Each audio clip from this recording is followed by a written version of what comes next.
छोड़ सतगुरु रामपाल जी परमेश्वर जी की जय हो।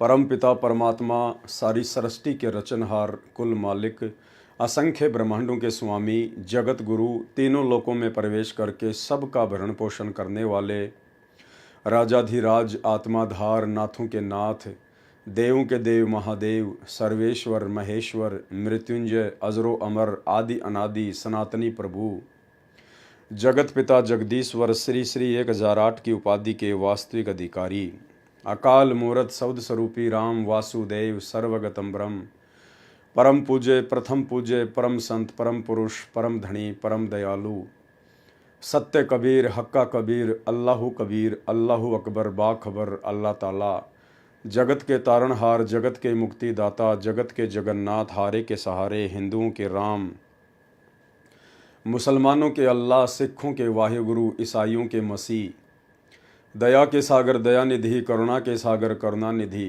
स्वयंभू परिभू संकट मोचन कष्ट हरण मंगल करण दुख भंजन अविगत कबीर निर्विकार निर्विषम परमात्मा अलय अलेख सतगुरु आदि अनादि सतगुरु असली मर्यादा पुरुषोत्तम असली राम असली कृष्ण असली घनश्याम असली मुरारी राजाओं के राजा महाराजाओं के महाराजा शहंशाहों के शहंशाह सम्राटों के सम्राट भगवानों के भगवान अल्लाहों के अल्लाह मसीहाओं के मसीह सच्चे वाहिगुरु बाबाओं के बाबा पीरों के पीर सेठों के सेठ जगत सेठ सावड़सा सेठ सर्वगुण संपन्न अनंत कोटि कलाओं के स्वामी अनंत कोटि ब्रह्मांडों के नायक योगियों में महायोगी ध्यानियों में महाध्यानी सिद्धों में परम सिद्ध ज्ञानियों में तत्व ज्ञानी ब्रह्म ज्ञानी महाज्ञानी परम ज्ञानी सर्वश्रेष्ठ ज्ञानी विज्ञानी युवा कबीर समरथ कबीर असमवात अमित ओजा सच्चे रहनुमा करीम अल्लाह सुभान अल्लाह दुनिया के अंतिम पैगंबर 8 सितंबर 1951 से गांव धनाना जिला सोनीपत हरियाणा भारतवर्ष की पवित्र भूमि पे प्रकट रियल कल की भगवान श्री नारायण साकार हरि श्री बाबा साहेब स्वयंभू संत श्रोमणी सतगुरु रामपाल जी परमेश्वर जी के चरण कमल में साध संगति से देश विदेश से जुड़े हुए हम सभी सत्सेवक भाई बहनों का अनंत कोटि दंडवत प्रणाम। सत्साही भाई और बहनों, बहुत बड़ी मेहर बहुत बड़ी दया सतगुरु रामपाल जी परमेश्वर जी की, जिनके विशेष वीआईपी आशीर्वाद से रजा से कृपा से आप और हम सभी भगत भाई बहन साध संगति से जुड़कर भक्ति मार्ग के गूढ़ रहस्यों से परिचित होते जा रहे हैं और गुरुदेव भगवान को अपना बाप मानकर अपना कबीर भगवान मानकर अपना इष्ट पूज्य देव मानकर उन्हीं के तत्व ज्ञान को आधार बनाकर उनके चरणों में अपनी आस्था को अपनी भक्ति को दृढ़ता की ओर लेकर जा रहे हैं। भाई और बहनों, ये सब कुछ इस कलयुग की बिचली पीढ़ी में सतगुरु रामपाल जी परमेश्वर जी के आशीर्वाद से साध संगति से जुड़कर ही संभव हुआ, क्योंकि ये साध संगति केवल परमात्मा कलयुग की बिचली पीढ़ी में ही रखवाते हैं, जीव को मौका देते हैं। साध संगति से जीव की उन सभी शंकाओं का निवारण होता है जो शंकाएं सतगुरुदेव भगवान के गूढ़ सांकेतिक सत्संगों को सुनकर नहीं हो पाता है। फिर साध संगति के माध्यम से परमात्मा अपनी आत्माओं को निमित्त बनाकर समारोह के माध्यम से भगत मिलन के माध्यम से या वर्तमान में जैसे परमात्मा ने विज्ञान दे दी वैज्ञानिक उपकरण दे दिए, तो जैसे हम लाइव आ रहे हैं इस प्रकार वीडियो बनाकर परमेश्वर अपने भक्तों को सद्बुद्धि देते हैं और परमेश्वर अपने उन गूढ़ सांकेतिक सत्संगों को हल्का करवाकर अपने बच्चों तक संदेशे पहुंचाते हैं। तो निसंदेह आज गुरुदेव के आशीर्वाद से साध संगति से ही हमें सतगुरु रामपाल जी भगवान की पहचान हो पाई है कि सतगुरु रामपाल जी कोई सामान्य संत या पुरुष नहीं हैं, कोई सामान्य व्यक्ति नहीं है। ये किसी माँ के गर्भ से जन्म लेकर जेल में लिपटकर आप और हमारी तरह 2 कोटि के जीवों के माफिक माँ के गर्भ से बाहर नहीं आए हैं। ये स्वयंभू हैं, ये सर्व सृष्टि को उत्पन्न करने वाला परमेश्वर है। और इन्हें मानुष समझने की गलती यदि इनसे उपदेश लेने के बाद कोई करेगा तो वो व्यक्ति युगों युगों तक कुत्ते की योनि प्राप्त करेगा। कबीर गुरु को मानुष जो गिने कर चरणा अमृत को पान, ते नर नरक में जाएंगे, जन्म जन्म बने समान। वो कुत्ता बनेगा युगों युगों तक। और भाई और बहनों, कुत्ता बनने वाली प्रोसीजर से बाहर वर्तमान में सिर्फ सतगुरु रामपाल जी की मुट्ठी भर सतसेवक ही बाहर निकल पाए हैं। अन्यथा सतलोक आश्रमों से जुड़ी हुई 90% संगत, स्वयंभू सतगुरु रामपाल जी परमेश्वर जी का कलयुगी परिवार, आश्रम मैनेजमेंट, ये सभी लोग वर्तमान में भगत होकर भी, सारनाम तक लेकर भी, 20-20 वर्षों से साधना करके भी कुत्ते बनने वाली प्रोसीजर में ही आगे बढ़ रहे हैं। क्योंकि अभी तक इन लोगों के दिलो दिमाग से सतगुरु रामपाल जी परमेश्वर जी की मानुष वाली छवि बाहर नहीं निकल पाई है। ये संत जी को कबीर परमात्मा नहीं मानते हैं, पूर्ण ब्रह्म परमेश्वर नहीं मानते हैं। ये केवल संत रामपाल जी को कबीर जी का अवतार मानते हैं, उनकी भेजी गई कोई आत्मा मानते हैं, उनका दास मानते हैं, उनका संदेश वाहक मानते हैं। और इसीलिए गरीबदास जी कहते हैं कि गुरु मानुष कर जानते वो नर कहिए अंध, और दुखी संसार में फिर आगे काल के फंद। और इस बात का प्रमाण है कि ये लोग अपने गुरु जी को कबीर जी नहीं मानते हैं। सबसे बड़ा प्रमाण है कि जून के महीने में इन लोगों के द्वारा जितने भी श्रद्धालु सतलोक आश्रमों से जुड़े हुए हैं, इनके द्वारा प्रतिवर्ष जून के महीने में एक दाढ़ी मूंछ वाली कबीर जी की समझे जाने वाली काल्पनिक फोटो का कबीर प्रकट दिवस मनाना। अगर इन्हें लगता है कि वर्तमान में वो कबीर सतगुरु रामपाल जी भगवान ही है, तो वर्तमान में जिंदा कबीर के धरती पर प्रकट रहते सहते उनसे उपदेश लेने के बाद फिर भला एक कागज की मुर्दा फोटो को कबीर मानकर, उस दाढ़ी मूंछ वाली फोटो को कबीर परमात्मा मानकर, फिर क्यों जून के महीने में उसका प्रकट दिवस मनाते हो? यदि आपने अपने गुरु को ही कबीर मान लिया तो फिर क्यों उस मुर्दा बेजुबान ना बोलने चलने वाली कागज की कबीर जी की समझे जाने वाली काल्पनिक फोटो को लॉकेट में डालकर अपने सीने से लगाए फिरते हो? क्यों अपने घर पर दरबार साहिब में उस कागज की कबीर जी की समझे जाने वाली नकली फोटो को सजा के रखते हो? इसका मतलब आप लोगों ने अभी तक उस फोटो का पीछा नहीं छोड़ा है। आपकी आस्था उस नकली फोटो में अभी है, और जब तक आपकी आस्था उस कागज के टुकड़े में रहेगी, तब तक आप अपने गुरुजी को सौपन में भी कबीर परमेश्वर नहीं मान पाएंगे। और जब तक आप अपने गुरु को ही कबीर परमेश्वर नहीं मानेंगे, तब तक भक्ति करते करते भी आप जी कुत्ता बनने वाली ही प्रोसीजर में हैं। तो भाई और बहनों, बहुत बड़ी दया, बहुत बड़ी मेहर गुरुदेव भगवान की, जिन्होंने हमारी इस प्रकार की तमाम झूठी भ्रमणाओं को तोड़ दिया है साध संगति के माध्यम से। और हम जितने भी सत्सेवक भाई बहन हैं, हम अपने गुरुदेव सतगुरु रामपाल जी परमेश्वर जी के अलावा अपने घरों में, अपने दरबार साहिब में अन्य किसी की भी फोटो नहीं रखते हैं। हम केवल जयकारा भी अपने गुरुदेव भगवान का ही लगाते हैं, और इसके अलावा कबीर जी का लगाते हैं, क्योंकि स्वयं हमारे गुरुजी ही कबीर जी हैं, और वेदों में हमारे गुरुजी संत रामपाल जी का नाम कबीर जी हैं। नाम सत्य है, लेकिन वो दाढ़ी मूंछ वाली फोटो सत्य नहीं है, वो नकली है। और हम केवल ज्ञान को आधार बनाकर, गुरुदेव भगवान के हिसार जेल में रहते सहते घर को आश्रम बनाकर, केवल अपनी भक्ति को निरंतर आगे बढ़ा रहे हैं। तो भाई और बहनों, ये बहुत बड़ी मेहर इस कलयुग की बिचली पीढ़ी में सतगुरु रामपाल जी परमेश्वर जी की विशेष वीआईपी रजा के बिना संभव नहीं है। और इस विशेष रजा के लिए हम गुरुदेव का जितना धन्यवाद करें उतना ही थोड़ा है। तो भाई और बहनों, आज सृष्टि रचना के माध्यम से क्रोथा कांड के रहस्यों को समझते हुए हमारा ये 6 नंबर का वीडियो है। और यदि आपने 1 नंबर पार्ट से देखना शुरू नहीं किया है, यानी अभी तक आपने वीडियो नंबर 1 से लेकर 5 तक नहीं देखे हैं, तो आपको कुछ भी समझ में नहीं आने वाला है। आप ये वीडियो देखकर अपना समय ही बर्बाद करेंगे। इसलिए आपसे प्रार्थना है, यदि आप समझना चाहते हैं वास्तव में पूरे षड्यंत्र को, पूरे घटनाक्रम को, क्रोथा कांड को, बरवाला कांड को, तो आप जी ने 1 नंबर पार्ट से वीडियो देखना शुरू करना चाहिए। कल जो हमारा 5वें नंबर का पार्ट था, 5वें नंबर का वीडियो था, यदि आपने उस वीडियो को नहीं देखा है तो अब आगे का वीडियो आपको बिल्कुल भी समझ में नहीं आने वाला है, क्योंकि कल का वीडियो हमारा स्वतंत्र कर्मों को लेकर था कि स्वतंत्र कर्म क्या होते हैं और स्वतंत्र कर्म के चलते जीव भक्ति मार्ग में स्वयं के लिए भी बाधा उत्पन्न कर देता है और अपने गुरुदेव भगवान के भक्ति मार्ग में भी बाधक बन के खड़ा हो जाता है।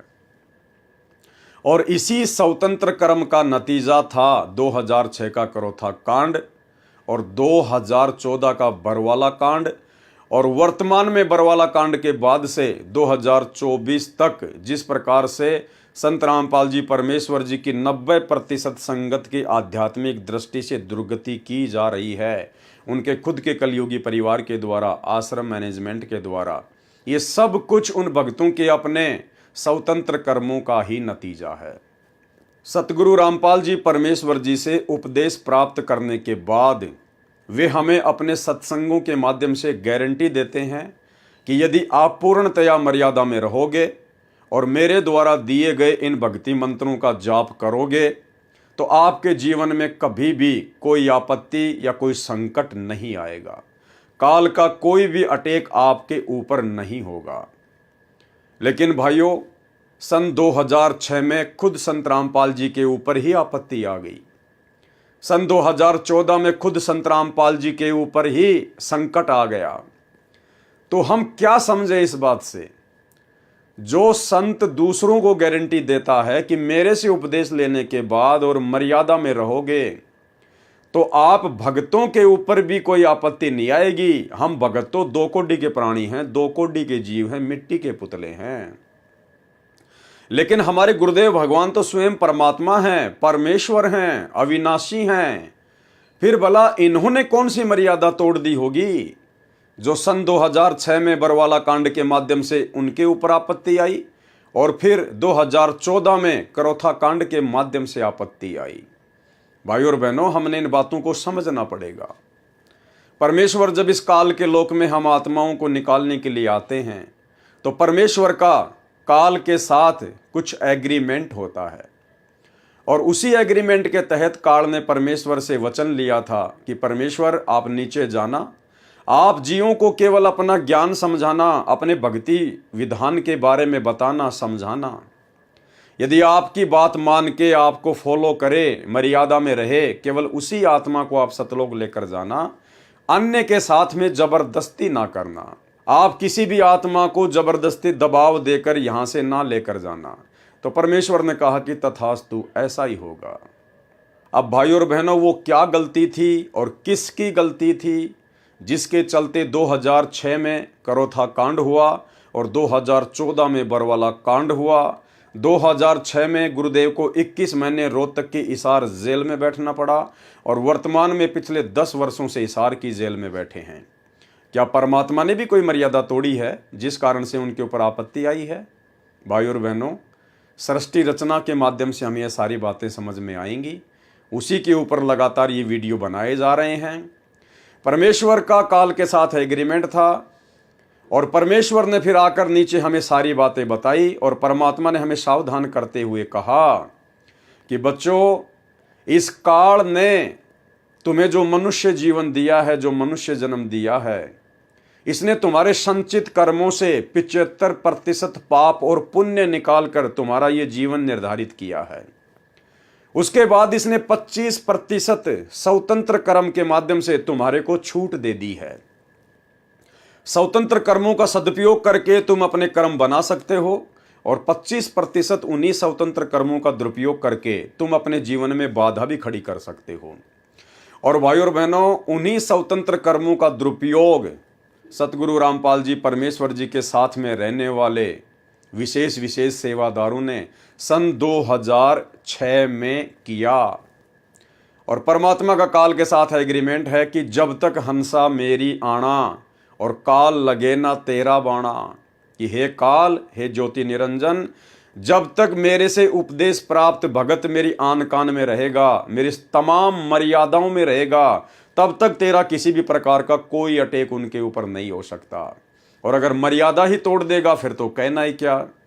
तो भाइयों और बहनों, उन सभी आत्माओं ने मर्यादा तोड़ी हुई थी, क्योंकि वो गुरु को परमात्मा नहीं मान पाई थी, गुरुदेव के तत्व ज्ञान को आधार बनाकर भक्ति नहीं कर रही थी, और उन्होंने बात बात पर गुरुदेव को सलाह देना शुरू कर दिया था।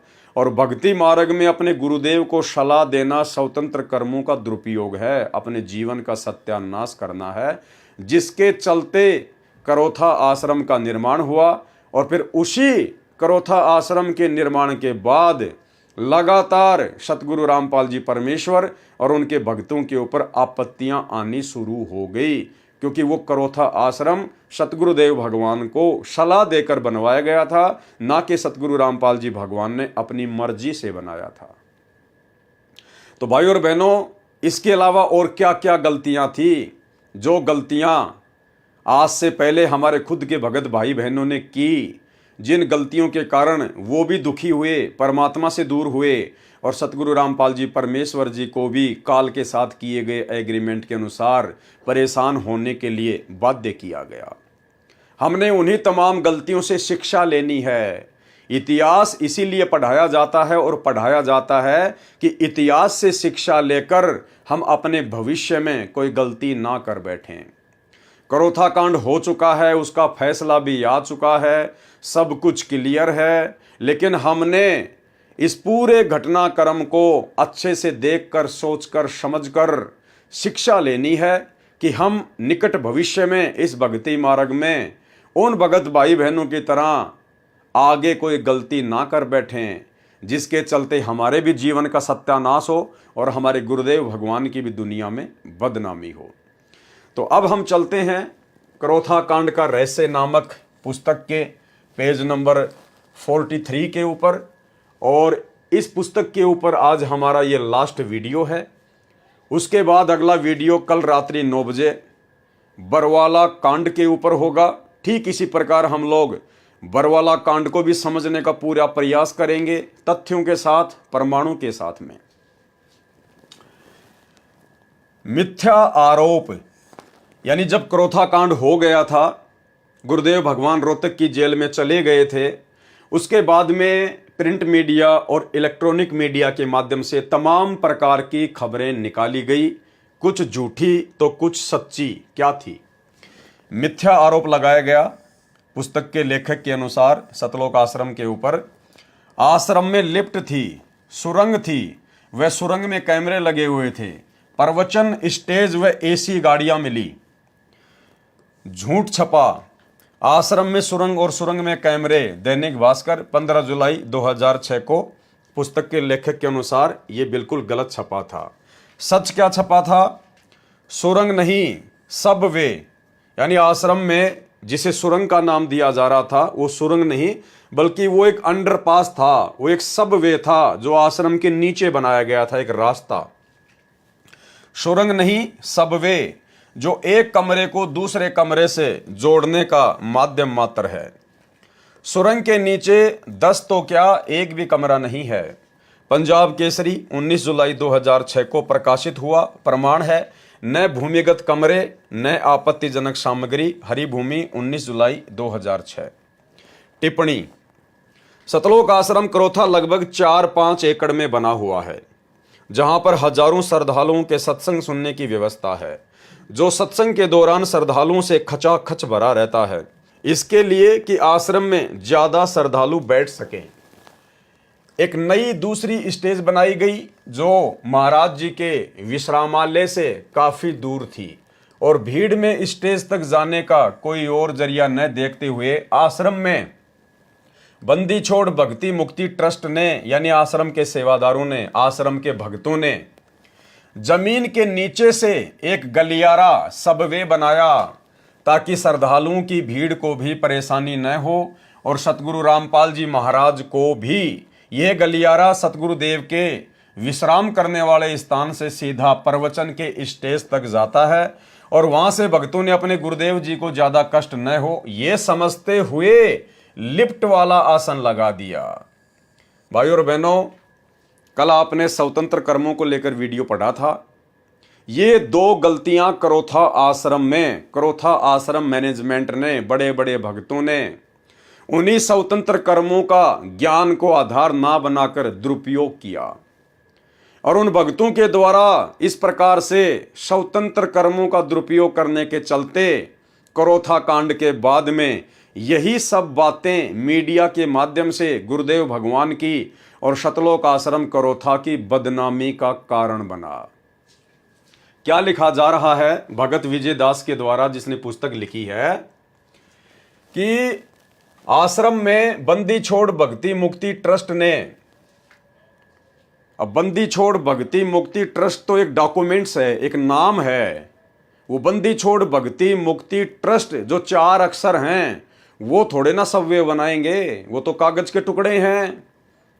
तो बंदी छोड़ भक्ति मुक्ति ट्रस्ट ने, इसका मतलब है कि आश्रम के मैनेजमेंट ने, आश्रम में रहने वाले विशेष भक्तों ने, सेवादारों ने, जो गुरुदेव के साथ में रहते थे, उन लोगों ने अपनी मनमानी करते हुए अपनी सोच आधार से आश्रम में बंदी छोड़ भक्ति मुक्ति ट्रस्ट ने जमीन के नीचे से, करोथा आश्रम के नीचे से एक गलियारा सबवे बनाया ताकि श्रद्धालुओं की भीड़ को भी परेशानी न हो। और सतगुरु रामपाल जी महाराज जी भी ये गलियारा सतगुरुदेव के आराम करने वाले स्थान से सीधा प्रवचन के स्टेज तक जाता है। इन्होंने जमीन के नीचे एक सबवे बनाया, एक सुरंग टाइप एक गलियारा बनाया जो नीचे ही नीचे एक कमरे से दूसरे कमरे को जोड़ता है। और वो इन्होंने इसलिए बनाया, ये सोचकर बनाया कि जब गुरुजी अपने आराम करने वाले स्थान से भक्तों के लिए सत्संग करने के लिए स्टेज पर आएंगे तो गुरुजी को भक्तों के बीच से होके आना पड़ेगा। यानी जैसे माइया और भगत अलग अलग बैठते हैं आश्रम में, तो बीच में कम से कम 10 से 12 फुट की गैलरी होती है आने जाने के लिए। तो सतलोक आश्रम करोथा मैनेजमेंट ने यह सोचकर कि गुरुजी को भक्तों के बीच से ना आना पड़े, गुरुजी सीधे अंडरग्राउंड तरीके से अपने कमरे से और स्टेज तक आ जाएं। और फिर इन्होंने और क्या गलती कर दी, जमीन के नीचे से स्टेज तक आने के लिए इन्होंने एक लिफ्ट बना दी कि गुरुजी नीचे से लिफ्ट में बैठकर सीधे अपने प्रवचन वाले स्टेज पर आ जाएं। भाई और बहनों, इसकी कोई आवश्यकता नहीं थी, कोई आवश्यकता नहीं थी इसकी। ये स्वतंत्र कर्म था, स्वतंत्र कर्म, जिसकी छूट हमें काल भगवान ने दी है कि बेटा स्वतंत्र कर्म का सदुपयोग करेगा तो भक्ति बनेगी, दुरुपयोग करेगा तो भक्ति बिगड़ेगी। अरे ये तो बहुत अच्छी बात थी भाई। 4 या 5 एकड़ में पूरा आश्रम फैला हुआ है और मुश्किल से जहां पर गुरुजी आराम करते हैं वहां से जब गुरुजी सत्संग करने के लिए स्टेज पर आते हैं तो मुश्किल से 70 से 80 या 90 मीटर की दूरी गुरुदेव को चलकर तय करनी होती है। कितनी दूरी तय करनी होती है? लास्ट 100 मीटर की दूरी मान लीजिए आप। जहां पर गुरुदेव के आश्रम करने की जगह है वहां से लेकर प्रवचन करने की जगह मुश्किल से 100 मीटर की। और यदि वो जमीन के नीचे गलियारा नहीं बनाया जाता, सुरंग नहीं बनाई जाती, तो गुरुदेव क्या करते? गुरुदेव सत्संग में पांडाल के बीच से होकर आते, अपने भक्तों के बीच से होकर आते। अरे ये तो बहुत अच्छी बात थी, ये तो बहुत अच्छी बात थी। भाई बहनों को अपने गुरुदेव भगवान के दर्शन करने को मिलते, परमात्मा के दर्शन होते आते समय भी और जाते समय भी, भक्तों के भाव बनते, कोई दंडवत करता, कोई हाथ जोड़ के खड़ा होता। ये तो बहुत अच्छी बात थी भाई। गुरुदेव को इतना छुपाया क्यों जा रहा है? वो परमात्मा तो अपनी आत्माओं के लिए आता है, उनसे प्यार करने के लिए आता है, उनकी देख रेख के लिए आता है। और हम भी तो आश्रम में इसीलिए जाते हैं कि गुरुदेव के हमें दर्शन हो सकें, अन्यथा सत्संग तो सबके घर में है। आश्रम में केवल उनके दर्शनों के लिए जाते थे भगत, उनके मुख कमल से सत्संग सुनने के लिए जाया करते थे। तो ये इन लोगों का मनमाना आचरण था स्वतंत्र कर्मों के तहत। अन्यथा 100 मीटर की दूरी कोई ज्यादा नहीं होती है। अरे परमात्मा तो गांव गांव जाकर सत्संग किया करते थे भाई। वहां पर तुमने कौन सा जमीन के नीचे सुरंग बना रखी थी कि हमारे गुरुजी को कोई देख ना ले, गुरुजी को कोई बाधा ना हो जाए? ये केवल इन भक्तों की अपनी सोच थी। जबकि सतगुरु रामपाल जी भगवान तो करोथा आश्रम बनने से पहले बसों में बैठकर उनको बैठने के लिए सीट भी नहीं मिलती थी। एक समय सन 1994 के आसपास में सतगुरु रामपाल जी भगवान राजस्थान के माउंट आबू में सत्संग करके वापस आ रहे थे। उस समय उनके पास में अपना कोई भी साधन नहीं था। वो रोडवेज बस में आ रहे थे और माउंट आबू से ही ब्रह्म कुमारी पंथ से एक जगदीश नाम का व्यक्ति सत्संग सुनकर वापस आ रहा था। उसी बस में बैठा हुआ था। उसने देखा कि सतगुरु रामपाल जी बस का ऊपर का जो सरिया है, जो रेलिंग है, उसको पकड़कर खड़े हुए थे। बस खचाखच भरी हुई थी। परमात्मा ने उस भगत से बातचीत करनी चाहिए। उस भगत ने कहा कि मैं तो माउंट आबू से आ रहा हूं, ब्रह्म कुमारी पंथ से। गुरुदेव भगवान ने कहा कि बेटा उस पंथ में कुछ भी नहीं है, वो काल का पंथ है। अगर वास्तव में तेरे को सत्य ज्ञान चाहिए, मुक्ति चाहिए, तो मैं करोथा आश्रम में रहता हूं, वहां पर आ जाना। कहने का मतलब भाई और बहनों, उसके बाद में उस जगदीश भगत ने नाम दीक्षा ली। वो साथ संगति में भी जुड़ा। उसने अपने आप बीती भी बताई। अब आप स्वयं सोचिए, सतगुरु रामपाल जी भगवान तो करोथा आश्रम बनने से पहले बसों में भी खड़े खड़े सत्संग करने के लिए जाया करते थे, गांव गांव जाया करते थे। उस समय सतगुरु रामपाल जी परमेश्वर जी को कोई दिक्कत नहीं थी, कोई आपत्ति नहीं थी। लेकिन जैसे ही सतलोक आश्रम करोथा का निर्माण हुआ, उसके बाद भक्तों ने अपनी तरफ से विशेष व्यवस्थाएं करनी शुरू कर दी, मनमाना आचरण करना शुरू कर दिया। और उन्होंने जमीन के नीचे वो सबवे बना दिया, वो गलियारा बना दिया, लिफ्ट लगा दी। जबकि भाई और बहनों, ज्ञान आधार से इन सब चीजों की कोई आवश्यकता नहीं थी। ये केवल भक्तों के पैसों का दुरुपयोग करना था। और लेखक ने इसी पुस्तक में लिखा हुआ है कि सतलोक आश्रम करोथा के ऊपर 30 लाख रुपए कर्जा था। 30 लाख रुपए। तो भाई, जब इस प्रकार से मनमानियां करोगे, अपनी तरफ से आवश्यकता से अधिक व्यवस्थाएं करोगे, तो कर्जा ही होगा और क्या होगा। तो भाई और बहनों, ये स्वतंत्र कर्मों का दुरुपयोग था। ये गलियारा बनाने की, ये सबवे बनाने की कोई आवश्यकता नहीं थी सतलोक आश्रम करोथा में। ये भक्तों के अपने स्वतंत्र कर्मों का दुरुपयोग था। और इन्हीं स्वतंत्र कर्मों को आधार बनाकर फिर काल ने संत समाज में, पूरे हरियाणा में, पूरे देश में 2006 में मीडिया के माध्यम से जमकर सतगुरु रामपाल जी परमेश्वर जी की बदनामी करवाई। तो ये होता है स्वतंत्र कर्मों का दुरुपयोग। और ये दुरुपयोग सतलोक आश्रम करोथा में सतलोक आश्रम मैनेजमेंट ने अपने गुरुदेव को मानुष मानकर किया। भाई और बहनों, हमने आगे इन सब चीजों का ध्यान रखना है। अगर परमेश्वर हमें इस प्रकार की कभी सेवा दें, हमारा कोई सौभाग्य जागृत हो, तो भाई और बहनों, हमने अपनी तरफ से एक कदम भी भक्ति मार्ग पर नहीं बढ़ाना है। एक कदम भी। जितना गुरुदेव भगवान ने हमें आदेशित कर दिया, निर्देशित कर दिया, केवल हमने उतना ही कार्य करना है। बाकी अपनी भक्ति, अपनी तरफ से भगत ने कोई दिमाग नहीं लगाना है, कोई डेढ़ शाना नहीं बढ़ना है। ये परमेश्वर का मार्ग है, वो अंतर्यामी है, उसको पता है कि कब क्या करना है, कब क्या नहीं करना है। परमेश्वर को सलाह देना, अपना सत्यानाश करना है। तो ये शिक्षा लेनी है आप और हम सभी भाई बहनों ने, हमारे पुराने भगत भाई बहनों की गलतियों से, कि भक्ति मार्ग में भगत की मनमानी नहीं चलती है। भक्ति मार्ग में यदि परमात्मा भगत को अपने आश्रम में रखता, अपने साथ में रखता है, तो केवल उसके शुभ कर्म बनाने के लिए रखता है। क्योंकि उन आत्माओं के संस्कार बहुत ही कमजोर होते हैं। परमात्मा उनको मौका देता है भक्ति के माध्यम से संस्कारों को मजबूत करने का। और वो आत्मा समझ बैठती हैं कि हम तो कोई विशेष आत्मा हैं, हम तो विशेष भगत हैं, जिस कारण से गुरुजी ने हमें अपने पास में रखा है। एक समय सतलोक आश्रम बरवाला में बिहार से एक 70-80 साल की बूढ़ी माई, जो पंडाल में बैठी रहती थी, दर्शनों के लिए गुरुदेव के पास लाइन में लग के गई। तो माई को भरम था। माई ने गुरुदेव से दर्शनों के समय कहा कि गुरुदेव, सबसे पहले तो यही भगत पार होंगे जो 24 घंटे आपके आगे पीछे घूमते रहते हैं, कोई बॉडीगार्ड बन के घूम रहा है। ये परमात्मा, ये तो दिन में 20 बार आपके हाथ से प्रसाद खाते हैं, दिन में 50 बार आपको दंडवत करते हैं, आप भी इनको आशीर्वाद देते रहते हो। मालिक, सबसे पहले तो यही पार होंगे।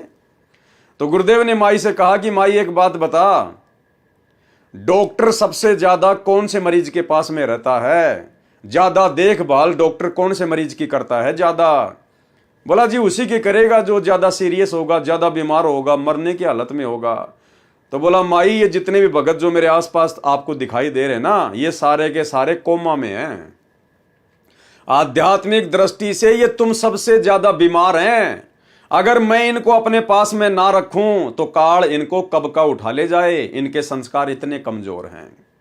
तो भाई और बहनों, हमने केवल अपने भगवान को देखकर और ज्ञान को देखकर ही भक्ति करनी पड़ेगी। भक्तों को देखकर भक्ति नहीं होती है कि ये भगत तो गुरुजी के साथ 24 घंटे रहता है, ये तो गुरुजी की गाड़ी चलाता है, ये तो गुरुजी के कपड़े साफ करता है, मैं इसके साथ रहूंगा तो मुझे लाभ मिलेगा, मुझे ज्ञान हो जाएगा। उल्टा नीचे गिरोगे भक्ति मार्ग में। गुरुदेव ने जो हमें मेडिसिन देनी थी वो दे दी, सत्संग दे दिए, 3 समय की आरती दे दी, जाप करने के लिए मंत्र दे दिए, 5 यज्ञ दे दी। हमने ये खुराक खानी है और अपना रोग कटवाना है। रोगी के साथ में रोगी की चापलूसी करके आप कभी भी स्वस्थ नहीं हो सकते। तो गुरुदेव भगवान के अलावा धरती पर जितने भी प्राणी हैं, रंग से लेकर राजा, ये सब आध्यात्मिक दृष्टि से रोगी हैं। सबको जन्म मरण का रोग लगा हुआ है और दवाई परमात्मा ने सबको समान रूप से दी है। अगर दवा खाएंगे तो रोग कटेगा, एक दूसरे रोगी की चापलूसी करने से कभी रोग नहीं कटता है। तो आप और हम भाई बहनों ने शिक्षा लेते हुए निकट भविष्य में इस प्रकार की गलतियां करने से बचना है। आश्रम में बंदी छोड़ भक्ति मुक्ति ट्रस्ट ने यानी आश्रम के भक्तों ने जमीन के नीचे गलियारा सबवे बनाया ताकि श्रद्धालुओं की भीड़ को भी परेशानी न हो। अरे श्रद्धालुओं को क्या परेशानी थी भाई? श्रद्धालुओं को तो खुशी होती अगर हमारे गुरुदेव भगवान अगर हमारे बीच में से आते प्रवचन करने के लिए, तो हमारी आत्मा तो गदगद हो जाती, दिल गार्डन गार्डन हो जाता। गुरुदेव के साक्षात 10-15 मिनट तक या 2-4 मिनट तक जब तक गुरुदेव आते हुए दिखाई देते, हमें उनके दर्शन होते। कबीरा दर्शन साधु का मुख पर बसे सुहाग, और दर्शन उन्हीं को होता है जिनके पूर्ण भाग। अरे ये तो हमारा परम सौभाग्य होता, उन आत्माओं का परम सौभाग्य जो उस समय थी, जो अपने गुरुदेव के 2 मिनट तक, जब तक वो 100 मीटर की दूरी पार करके आते, सबको आशीर्वाद देते हुए आते, कितना अच्छा लगता, सबकी आत्मा गदगद हो जाती। तो इसमें श्रद्धालुओं को दिक्कत कहां होनी थी? इसमें भक्तों को दिक्कत कहां होनी थी? जो आप लिख रहे हैं, बोल रहे हैं कि हमने वो नीचे अंडरग्राउंड में वो गलियारा बनाया ताकि भक्तों को दिक्कत ना हो। अरे भगत कौन सा उस गलियारे में जाते थे, कौन सा उस गलियारे का यूज करते थे? और गुरुदेव हमारे बीच में से आते, सत्संग के बीच में से आते, कितना अच्छा लगता, कितने हमारे पुण्य बढ़ते उनके दर्शन करने से। तो भाई और बहनों, ये मनमाना आचरण था सतगुरु रामपाल जी परमात्मा का। वो गलियारा बनाने का, वो सुरंग बनाने का कोई आदेश नहीं था। इस परमेश्वर को चलने फिरने में कोई दिक्कत नहीं है। दुनिया बूढ़ी हो सकती है, दुनिया रोगी हो सकती है, दुनिया के हाड़ घोड़े ढीले हो सकते हैं, इस परमेश्वर के नहीं। परमेश्वर ने गोरखनाथ जी से कहा था, जब गोरखनाथ ने परमात्मा की उम्र पूछी तो परमेश्वर जी ने कहा था कि ना मैं बूढ़ा, ना मैं बालक, ना मैं भाट भिखारी, कहे कबीर सुनो रे गोरख, ये है उम्र हमारी, कि मैं तो युवा कबीर हूं, युवा कबीर, समर्थ कबीर, ना मैं बच्चा हूं, ना बूढ़ा हूं, ना भाट हूं, ना भिखारी हूं। तो भाई और बहनों, सतलोक आश्रम करोथा में जमीन के नीचे वो सुरंग बनाना, वो गलियारा बनाना, सबवे बनाना और सुरंग वगैरह बनाना, ये सब कुछ अपनी तरफ से मनमानियां थी, स्वतंत्र कर्मों का दुरुपयोग था, जो आगे चलकर सतगुरु रामपाल जी भगवान की बदनामी का कारण बना। आश्रम में बंदी छोड़ भक्ति मुक्ति ट्रस्ट ने जमीन के नीचे एक गलियारा सबवे बनाया ताकि श्रद्धालुओं की भीड़ को भी परेशानी न हो, और सतगुरु रामपाल जी महाराज को भी ये गलियारा सतगुरुदेव जी के आराम करने वाले स्थान से प्रवचन करने के स्टेज तक जाता है, और वहां से भक्तों ने अपने गुरुदेव जी को ज्यादा कष्ट न हो ये समझते हुए लिफ्ट वाला आसन लगा दिया। मतलब गुरुदेव भगवान को नीचे अंडरग्राउंड से ऊपर स्टेज तक आने में ये कह रहे हैं कि कोई कष्ट ना हो, कोई संकट ना हो, कोई दुविधा ना हो। अरे अगर भाई साहब आप लोग अगर इतने ही गुरुदेव के प्रति चिंतित हो, तो गुरुदेव उसके बाद 21 महीने रोहतक की जेल में बैठे, आपने कौन सी सुविधा उनको आपने उपलब्ध करवा दी? तुम्हारी मनमानियों के कारण गुरुदेव भगवान को दुखी होना पड़ा 21 महीने रोहतक जेल में। तुमने क्या सुविधा दी उनको? आज पिछले 10 साल से परमात्मा 10-12 की एक कोठड़ी में रोहतक जेल में बैठे हुए हैं, तुम लोगों ने क्या सुविधा दी उनको? तो भाई और बहनों, ये सारा का सारा मनमाना आचरण था जो आगे चलकर संत की बदनामी का कारण बना। और साथ में पौड़ी भी बनवा दी। अब बताओ, लिफ्ट भी बनवा दी और पौड़ी भी बनवा दी। भैया कोई बिल्डिंग बना रहे थे क्या? कोई अपार्टमेंट बना रहे थे क्या? जब आपने पौड़ियां बनवा दी, जब आपने सीढ़ियां बना दी, तो फिर सुरंग बनाने की जरूरत क्या थी? मुश्किल से 20 से 25 सीढ़ियां चढ़ के ऊपर आना होता था। अरे वो 20 से 25 सीढ़ियां ऊपर चढ़ के तो सतगुरु रामपाल जी भगवान 2010 से 2014 तक बरवाला आश्रम में भी तो आ रहे थे। अरे बरवाला आश्रम में भी तुमने उसी प्रकार से सब कुछ बनवा रखा है, लेकिन बरवाला आश्रम में ना तो तुमने जो है कोई लिफ्ट बनाई, ना तुमने कोई गलियारा बनाया। तो बरवाला आश्रम में भी तो उसके बाद गुरुजी पौड़ियां चढ़ के आते थे, तो बरवाला आश्रम में भी लिफ्ट लगवा देते गुरुदेव भगवान के लिए। लेकिन बाद में फिर सतगुरु रामपाल जी भगवान ने मना कर दिया कि नालायकों, तुम्हारी एक मनमानी के कारण, तुम्हारी 2006 की गलती के कारण समाचार पत्रों में इस कबीर परमात्मा की कितनी बेइज्जती हुई है, कितनी बदनामी हुई है। आगे से ऐसी गलती ना करना। लेकिन उसके बावजूद भी इन्होंने और अन्य प्रकार की बहुत गलतियां सतलोक आश्रम बरवाला में की, जिसके ऊपर हम कल रात्रि 9 बजे से वीडियो बनाकर चर्चा करेंगे। और साथ में पौड़ी भी बनवा दी, सीढ़ियां भी बनवा दी, ताकि एक विकल्प रहे। अगर कभी लिफ्ट खराब हो जाए तो सीढ़ियों से गुरुजी ऊपर चढ़ के चले जाएं। अरे तो दिक्कत तो हो ही गई। मान लीजिए किसी दिन लाइट नहीं आई, तो क्या गुरुजी प्रवचन नहीं करेंगे? उस दिन भी तो गुरुजी को लिफ्ट के बजाय सीढ़ियों से जाना पड़ेगा। तो क्या काम आई तुम्हारी लिफ्ट? तो ये मनमाना आचरण था भाई और बहनों। और परमात्मा के मार्ग में मनमाना आचरण नहीं चलता है। ये कोई सामान्य संत नहीं है, कोई सामान्य कोई काल का पंथ नहीं है। ये पूर्ण ब्रह्म परमात्मा है, सर्व सृष्टि का रचनहार है। और इसको ना समझ पाने के चलते ही जीव इस प्रकार की काल प्रेरणा से गलतियां कर बैठता है, जो गलतियां आगे चलकर जीव के लिए भी घातक होती हैं और सतगुरु के मार्ग में भी बाधा उत्पन्न कर देती हैं। सत्संग करने वाली स्टेज पर तीनों तरफ शीशे लगा रखे हैं, ताकि महाराज जी श्रद्धालुओं को तीनों तरफ से नजर आए। रात्रि सत्संग के समय सत्संग करने की स्टेज वाली शीशे की कुटिया में 500 वाट की ट्यूब रोशनी के लिए लगाई है, ताकि श्रोताओं को संत रामपाल जी महाराज स्पष्ट दिखाई दें। जिस कारण कुटिया में गर्मी अत्यधिक हो जाती है, इसलिए उसमें एसी का लगना भी अति आवश्यक है। इसमें कोई दिक्कत नहीं है। अच्छी रोशनी करना और गुरुदेव भगवान आराम से सत्संग करें, उसके लिए एसी लगाना, ये नॉर्मल बात है। इसमें कोई बड़ी बात नहीं है, बहुत अच्छा काम है।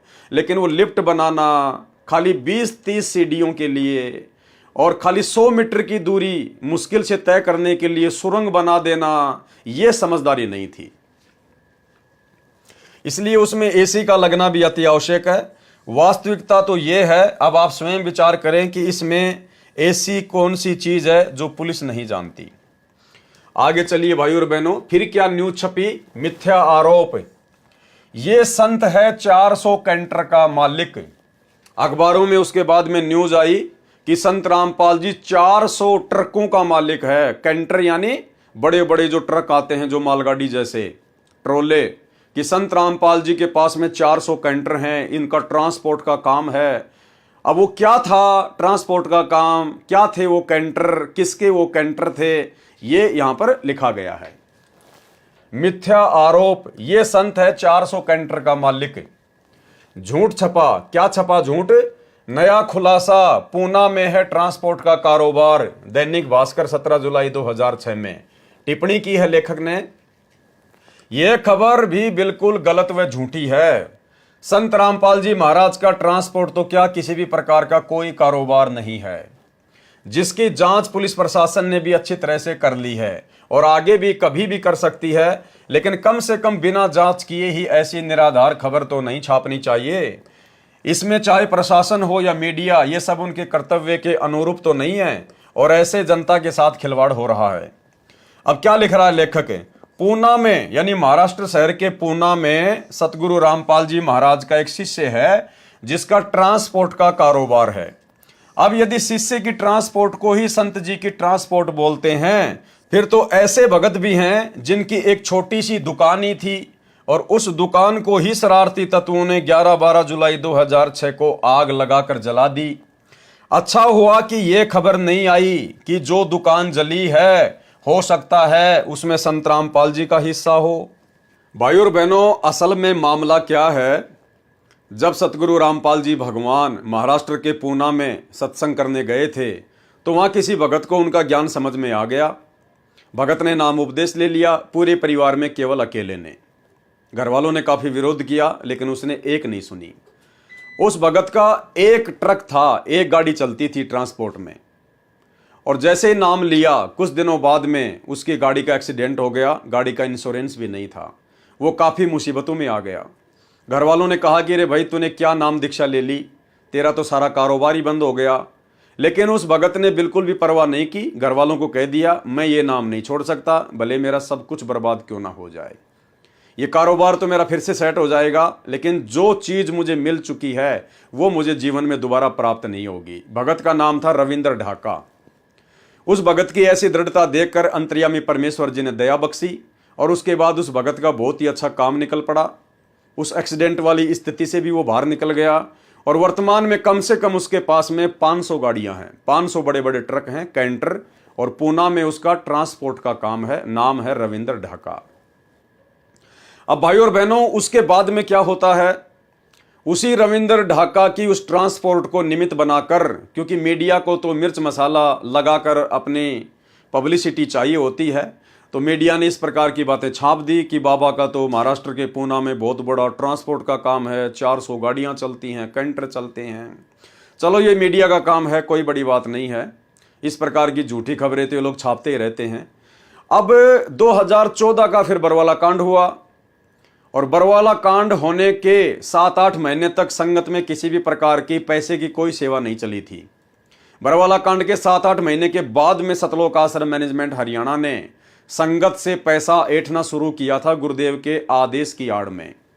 और सबसे पहले इन्होंने जो संगत में पैसे की सेवा चलाई थी वो एक जमीन के नाम पर चलाई थी, कि हमने बरवाला कांड से पहले बरवाला आश्रम के पास में 60 एकड़ जमीन का सौदा किया हुआ था। 32 करोड़ में 5 करोड़ हमने दे दिए थे, 28 करोड़ हमारे को और चाहिए। इस प्रकार से इन्होंने संगत से पैसे की सेवा शुरू की, और संगत ने, बेचारी भोली संगत ने, नादान संगत ने गुरुदेव का आदेश समझकर भाई और बहनों दिल खोलकर सेवा की। जबकि उस जमीन के विषय में दास के पास में गुरुदेव भगवान का हिसार जेल से आया हुआ लेटर है।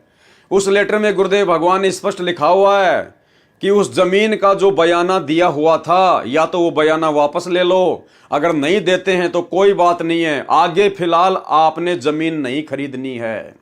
इसके बावजूद भी इन लोगों ने संगत से उसी जमीन के नाम पर पैसा ऐंठा, और इन्होंने वो बयाना भी वापस ले लिया, लेकिन संगत को नहीं बताया। संगत को लगा कि जमीन की आवश्यकता है, गुरुजी का आदेश है, इसलिए संगत ने दिल खोलकर सेवा की। तो भाई और बहनों, उस सेवा से पहले गुरुदेव का छोटा भाई महेंद्र, जो कि भगोड़ा बन के घूम रहा था, बरवाला कांड के बाद में पुलिस से बचकर भाग रहा था, उसको कुछ पैसों की आवश्यकता पड़ी अपनी सेटिंगबाजी करने के लिए या जैसी भी थी। तो उसने इसी रविंद्र ढाका से कहा कि रविंद्र ढाका जी हमें कुछ पैसे चाहिए। तो रविंद्र ढाका ने उसको मना कर दिया, बोलो भैया तू मेरा गुरु थोड़ी है। अरे मैं आश्रम में दान करता था तो मैं अपने गुरुजी को करता था, मेरे गुरुजी थे उस समय। तू भाई मेरा गुरु थोड़ी है जो मैं तेरे को पैसा दे दूं, तो मेरा गुरु भाई है, मैं कोई मूर्ख थोड़ी हूं। गुरु बिन दान पुण्य जो करी ही मिथ्या होए कबू न फल ही। तो रविंद्र ढाका और महेंद्र की आपस में खींचातानी हो गई। अब चूंकि महेंद्र सतगुरु रामपाल जी परमेश्वर जी के कलयुगी परिवार का हिस्सा है, उसके ऊपर संगत ज्यादा विश्वास करेगी नादानी में। तो सतगुरुदेव के छोटे कलयुगी भाई महेंद्र ने हिसार जेल का नाम बताकर और एक झूठा लेटर उस रविंद्र ढाका के नाम पर निकाल दिया कि भाई हिसार जेल से गुरुजी ने तेरे नाम का लेटर लिख के भेजा है, और ये लेटर पढ़ ले, इस लेटर में क्या लिखा हुआ है। भाई और बहनों, वो लेटर दास अब आपको पढ़ाएगा। 2015 का वो लेटर है, और दास के पास में 2014 बरवाला कांड के बाद से सारे एविडेंस है, सारे सबूत हैं, जो जो गलतियां इन्होंने की नादानी में, वो लेटर दास आपको दिखाएगा। उस लेटर को पढ़ने के बाद में भाई और बहनों, आप जी खुद निर्णय कर लेना कि आपके सर्व समर्थ गुरुदेव भगवान को, आप और हमारे पूज्य परमेश्वर जी को उस लेटर के माध्यम से मात्र 50 लाख रुपए के लिए कितना बेबस और लाचार दिखाया गया है। कितना बेबस और लाचार। गुरुदेव प्रार्थना कर रहे हैं उस रविंद्र ढाका से उस लेटर में कि भाई मुझे उधार दे दे, उधार। क्या ये परमात्मा उधार मांगेगा क्या? जो तीनों लोकों में प्रवेश करके सबका भरण पोषण करता है, ये उधार मांग के अपनापन चलाएगा? ये उधार मांग कर अपना काम करेगा क्या? जो दुनिया को हीरे मोती लाल देता है ये उधार मांगेगा, लेकिन इनके नाम से वो लेटर निकाला गया। तो सोचिए गुरुजी का परिवार गुरुजी को क्या मानता है? मानुष से ज्यादा नहीं मानता। देखिए वो लेटर, ये है भाई और बहनों वो लेटर। अब काफी बार इसको इधर उधर करते समय थोड़ा सा ये धुंधला सा हो गया है, लेकिन फिर भी आपको दिखाई दे रहा होगा। सर्व भक्तों से निवेदन, पता चला है कि सेवादार आपस में मिलकर नहीं चल रहे। यानी महेंद्र ने अपनी सूझबूझ से बाहर की परिस्थितियों को देखकर लिखा गुरुदेव के नाम की तरफ से कि भाई गुरुजी कह रहे हैं कि मुझे पता चला है कि सेवादार आपस में मिलकर सेवा नहीं कर रहे, क्योंकि बरवाला कांड के बाद में भाई और बहनों राग द्वेष ईर्ष्या ज्यों की त्यों थी इनके अंदर, जैसा बरवाला आश्रम में थी। पता चला है कि सेवादार आपस में मिलकर नहीं चल रहे हैं। आप मिलकर सेवा करो। आपको पता है कि हम किस भयंकर दौर में हैं। समुद्र में नौका है, आप उसमें लड़ रहे हो, इसलिए आप स्वयं ही डूबोगे। शांति से रहो, मेरी आत्मा मत दुखाओ। ये दास तो आप पर बहुत उम्मीद लगाए बैठा है। मेरी आशाओं और 21 वर्ष की मेहनत पर पानी न फेरो। विजय निकट है, विश्व भर का मानव आपका सदा ऋणी रहेगा। यानी इस प्रकार की बातें उस महेंद्र के द्वारा लिखना गुरुदेव की आड़ में रविंद्र ढाका से 50 लाख रुपए ऐंठना था। सरकार मैदान छोड़ने वाली है। अब बताओ भाई और बहनों, अगर ये गुरुदेव का लेटर होता तो उनके वचन कभी फैल नहीं हो सकते, मिथ्या नहीं हो सकते। सरकार ने तो आज तक अपना मैदान नहीं छोड़ा, 10 साल हो गई। तो ये किसके द्वारा लिखा गया होगा ये लेटर? आप जी स्वयं निर्णय कर लेना। सरकार मैदान छोड़ने वाली है, आप मिलकर संघर्ष करो। आप दिनांक 11/8/2015 को पूरा जोर लगा दो संगत को हिसार लाने के लिए। भाई क्यों बुलाएंगे हमारे गुरुदेव संगत को हिसार में? संगत का क्या काम है? पुलिस प्रशासन ने गुरुजी को कोर्ट में पेश किया, कोर्ट ने गुरुजी को हिसार जेल में बैठा दिया। अब तो वकीलों का और जजों का काम है। संगत क्या निर्णय करेगी? क्या संगत गुरुजी को सजा सुनाएगी क्या, या उनको बरी करेगी? संगत का क्या काम था हिसार की तारीखों पर? लेकिन इस प्रकार से लेटर निकालकर काल प्रेरणा से, ये स्वतंत्र कर्म है भाई और बहनों, ध्यान रखना। ये स्वतंत्र कर्मों के तहत सब कुछ काल प्रेरणा से हो रहा था। संगत का भला हिसार में क्या काम? कोई काम नहीं था। लेकिन देखो गुरुदेव का आदेश बताकर किस प्रकार से षड्यंत्र रचा गया। पूरा जोर लगा दो संगत को हिसार लाने के लिए, चाहे मेरी वीसी से पेशी क्यों ना हो। आप फटियों पर निमन वाक्य लिखना, यानी हाथ में बोर्ड लगा लगा के, और क्या लिख के लेके आना है? संत रामपाल दास व अनुयायियों पर झूठे मुकदमे बनाए हैं। अब भाई हम अपने गुरुजी के नाम के आगे दास कैसे लगा सकते हैं? हम अपने गुरुजी के नाम के आगे अपने हाथ से संत रामपाल दास कैसे लिख सकते हैं? ये विचार करने की बात है। संत रामपाल दास व अनुयायियों पर झूठे मुकदमे बनाए हैं। न्याय के मंदिर में बैठे जज देवताओं न्याय की उम्मीद लेकर आए हैं। अब देखो यहां पर जजों को क्या कहा जा रहा है? देवताओं। जबकि 2014 बरवाला कांड से पहले तो उन्हीं जजों के खिलाफ पुस्तकें छापी गई, पता नहीं क्या क्या बातें उनके खिलाफ लिखी गई। भ्रष्ट है, भेड़िया है, पता नहीं क्या क्या उनको भड़का दिया गया बरवाला कांड करवाने के लिए स्वतंत्र कर्मों के तहत। अब यहां पर जजों के लिए महेंद्र जी देवता शब्द का यूज कर रहे हैं और कह रहे न्याय की उम्मीद लेकर आए हैं। नंबर 2, हे सरकार में बैठे अंधे गूंगे बहरे नेताओं, काला इतिहास बन जाएगा। सता रहे हो निर्दोष संत और भक्तों को, तुम्हारा कुल का नाश हो जाएगा। नंबर 3, याद ताजा कर दी रावण कंस हिरणाकुश के अत्याचारों की, कभी सुनेगा भगवान हम निर्दोष बेसहारों की। नोट, आप छोटा सा पैम्पलेट बनाकर भी ये वाक्य बांट सकते हो। 30/7/2015 को, 31/7/2015 को यदि आप उचित समझें तो ऊपर लिखे वाक्यों को पंपलेट उसमें यह लिखकर कि कृपया जाने बरवाला की घटना का सच, पुस्तक बरवाला कांड की घटना की सच्चाई से, आप हिसार कोर्ट से सब जजों के कार्यालय में ये पंपलेट तथा पुस्तक बरवाला की घटना की सच्चाई बांट सकते हैं। डरना नहीं है, कुछ बहनें भी इस कार्य को कर सकती हैं। जिनको जेल भी जाना पड़े तो कोई परेशानी न हो। देखो, परमात्मा इस प्रकार से नहीं करवा सकते अपने बच्चों से भाई और बहनों, और ना परमात्मा ये लिखेंगे कि जेल जाना पड़ जाए तो कोई दिक्कत नहीं है, क्योंकि जेल तो हो चुकी गुरुदेव भगवान को, जो होना था वो तो हो गया। अब भगत उसमें क्या कर सकते हैं? भगत केवल गुरुदेव का ज्ञान प्रचार कर सकते हैं, बैठ के अपनी भक्ति कर सकते हैं। बहनें तथा ऐसे ही भगत भाई, निडर होकर यह पुस्तक जजों की मेज पर रखो। पंपलेट में आप ये वाक्य भी लिख सकते हो कि फटियों तथा बैनरों पर प्रिंट कर रखे हैं। पुस्तक बरवाला की घटना की सच्चाई जो पहले छपा रखी है वह भी चलेगी, तथा बाद में भविष्यवाणियां लिखने को कहा था वह भी चलेगी। भिवानी वाले भक्तों से कहो कि वे आपसी खींचातानी करके कर्म खराब न करें। बहन अनीता को कहो कि वह अपने पति को कुछ भी कार्यक्रम की जानकारी ना दे। आप भगत नानक भिवानी वाले को न बदलें, क्योंकि बात तो अनीता का पति खराब कर रहा है। उनको अपने कार्यक्रम की जानकारी ना दें। यदि आप समझे कि कोऑर्डिनेटर बदलना अनिवार्य है तो बदल दें।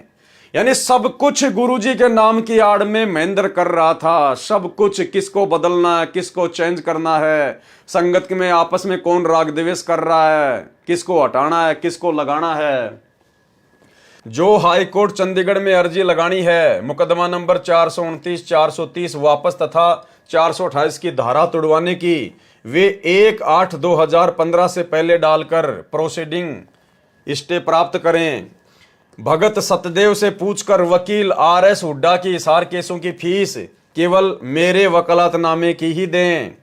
अब देखिए, आ गया भगत रविंद्र का नाम यहां पर भाई और बहनों, उसी रविंद्र ढाका का नाम आ गया जिसके 500 कैंटर चलते हैं। अब गुरुदेव की तरफ से उस महेंद्र ने क्या लिखा है, आप जी खुद विचार कर लेना ज्ञान आधार से।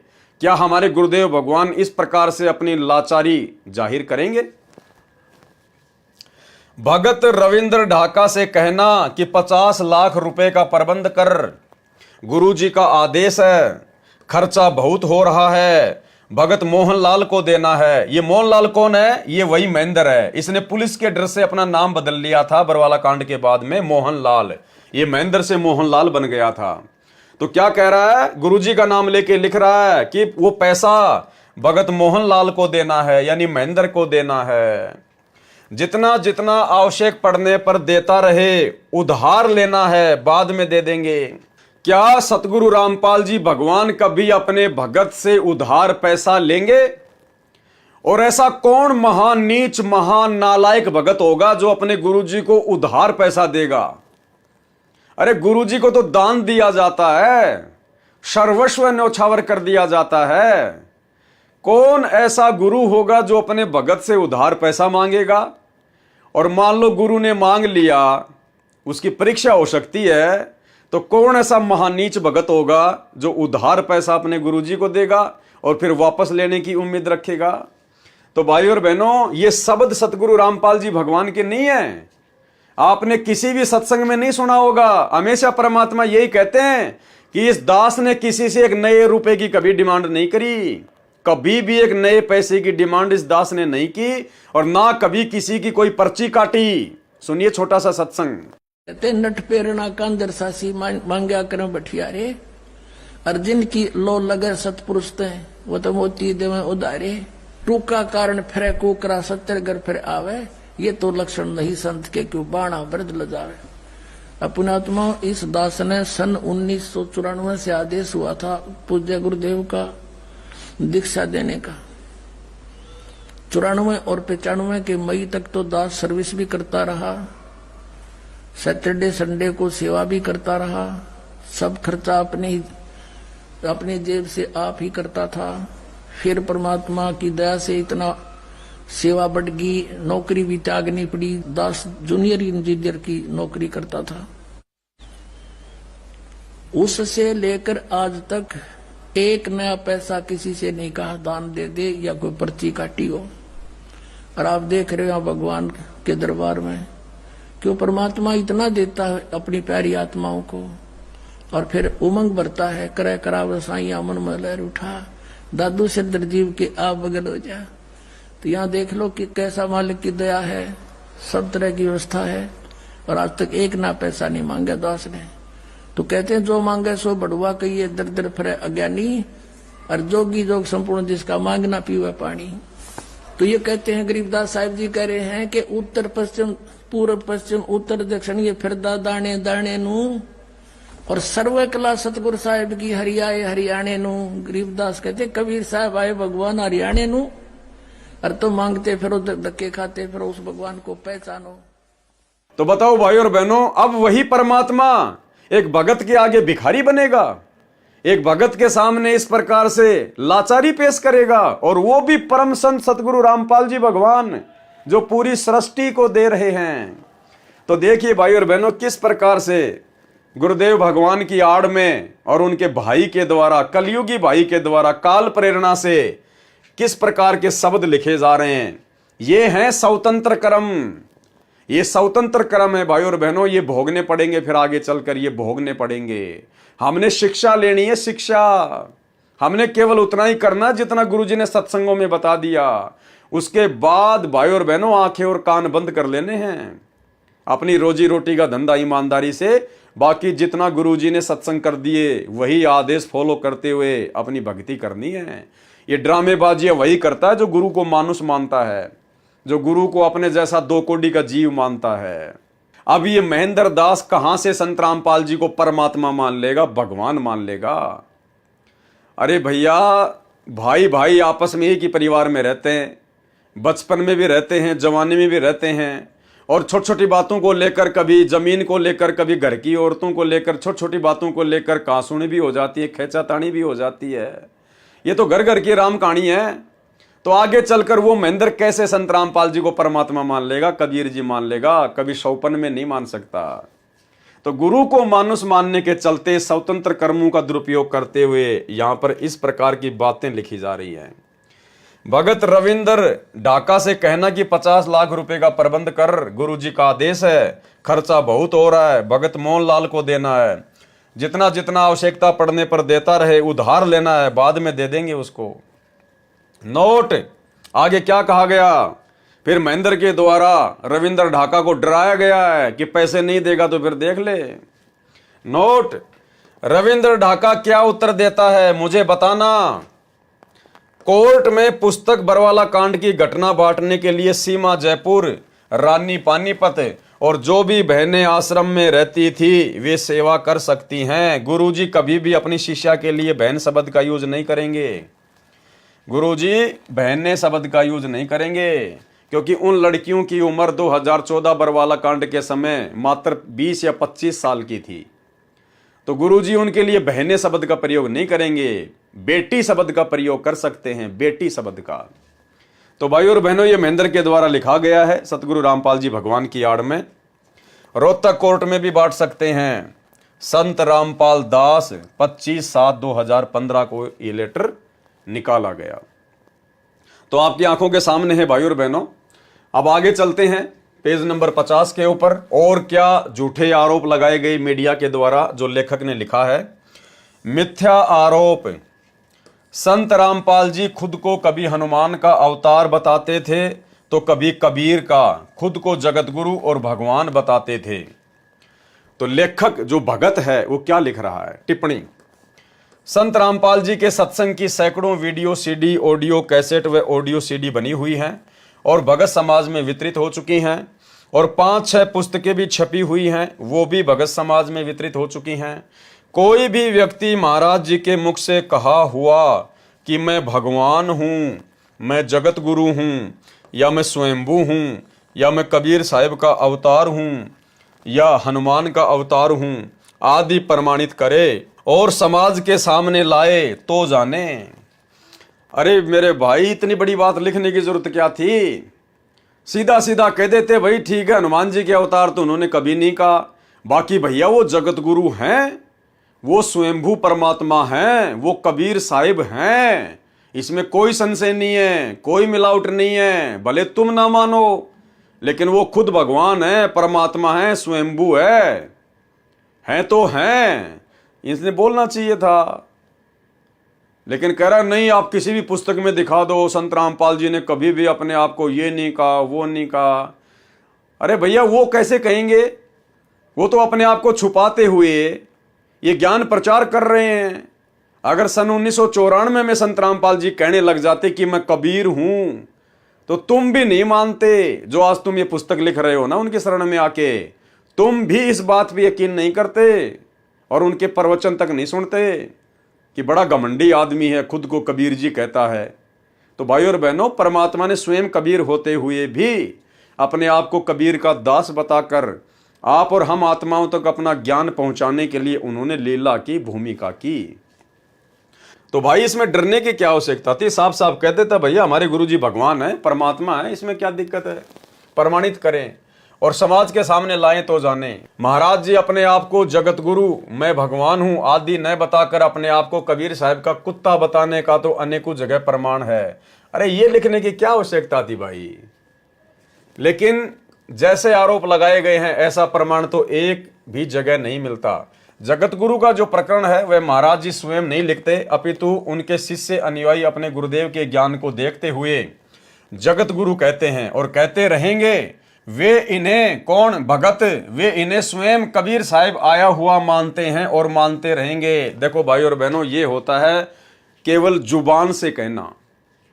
2006 करोथा कांड के बाद में आश्रम मैनेजमेंट लिख रहा है कि हम उनके भगत संत रामपाल जी को स्वयं कबीर साहिब आया हुआ मानते हैं और मानते रहेंगे। वे इन्हें स्वयं कबीर साहिब आया हुआ मानते हैं और मानते रहेंगे। लेकिन कहां माना तुम लोगों ने? अरे कहां माना? करनी तज कथनी कथ है, अज्ञानी दिन रात, कुत्ते जूं भौंकत फिरे, सुनी सुनाई बात है। अगर तुम भक्तों ने सतगुरु रामपाल जी को कबीर साहिब मान लिया होता तो तुम तो आज 2024 में भी मेरे भाई, अभी थोड़े दिन पहले जून के महीने में तुमने उस दाढ़ी मूंछ वाली कबीर जी की समझे जाने वाली नकली बनावटी कागज की फोटो का प्रकट दिवस मनाया है। तुम तो आज भी उस मुर्दा फोटो को कबीर साहिब मान रहे हो, ना कि जिंदा सतगुरु रामपाल जी भगवान को। तो लिखने को तो भाई कोई कुछ भी लिख दे। ये जितने भी नकली साधु संत महात्माओं के चेले हैं ये भी अपने गुरुजियों को भगवान ही मानते हैं, सतगुरुदेव भगवान, पता नहीं क्या क्या बोलते हैं, लेकिन वो कभी भी अपने गुरुजी को भगवान नहीं मानते और ना उनके गुरुजी भगवान हैं। लेकिन यहां तो सतगुरु रामपाल जी स्वयं कबीर साहिब हैं, इसमें कोई मीन मेख नहीं है। लेकिन यहां जिस प्रकार से इस भगत के द्वारा कहा जा रहा है, ये भगत आज भी अपने गुरुजी को कबीर साहिब नहीं मानता। खैर, वर्तमान में तो ये पागल है, मेंटल हो चुका है, रोहतक से इसका इलाज चल रहा है मेंटल हॉस्पिटल में। लेकिन और जितने भी सतलोक आश्रम मैनेजमेंट हरियाणा वाले हैं वर्तमान में, गुरुदेव का कलयुगी परिवार, आज भी उनको कबीर साहिब नहीं मानता। जैसा कि यहां उन्होंने लिखा है कि हम तो संत रामपाल जी को कबीर साहिब मानते हैं और मानते रहेंगे। ना तो तुम मानते थे, ना वर्तमान में मानते हो, और कोई उम्मीद नहीं है कि तुम आगे उनको कबीर साहिब मान लोगे। अगर मान लेते तो फिर वो कागज के टुकड़े कबीर जी की समझे जाने वाली दाढ़ी मूंछ वाली फोटो को अपने घर में नहीं रखते, और ना तुम जून के महीने में उसका कबीर प्रकट दिवस मनाते। वे इन्हें स्वयं कबीर साहिब आया हुआ मानते हैं और मानते रहेंगे। अब देखना इनके अज्ञान का नमूना भाई और बहनों आगे। जो आध्यात्मिकता के मार्ग में न्याय संगत है, बिल्कुल ये बात तो सही है, आध्यात्मिक क्षेत्र में न्याय संगत है कि अपने गुरु को ही परमात्मा मानना होता है, तभी भक्ति सफल होती है। लेकिन तुमने कहां माना? जो आध्यात्मिकता के मार्ग में न्याय संगत है, क्योंकि कबीर साहिब कहते हैं कि कबीर गुरु गोविंद दो खड़े काके लागू पाए, बलिहारी गुरु आपने जिन गोविंद दिया मिलाए, मम संत मुझे जान मेरा ही स्वरूपम, कबीर गुरु गोविंद कर जानियो रहियो शब्द समाए, मिले तो दंडवत बंदगी नहीं पल पल ध्यान लगाए।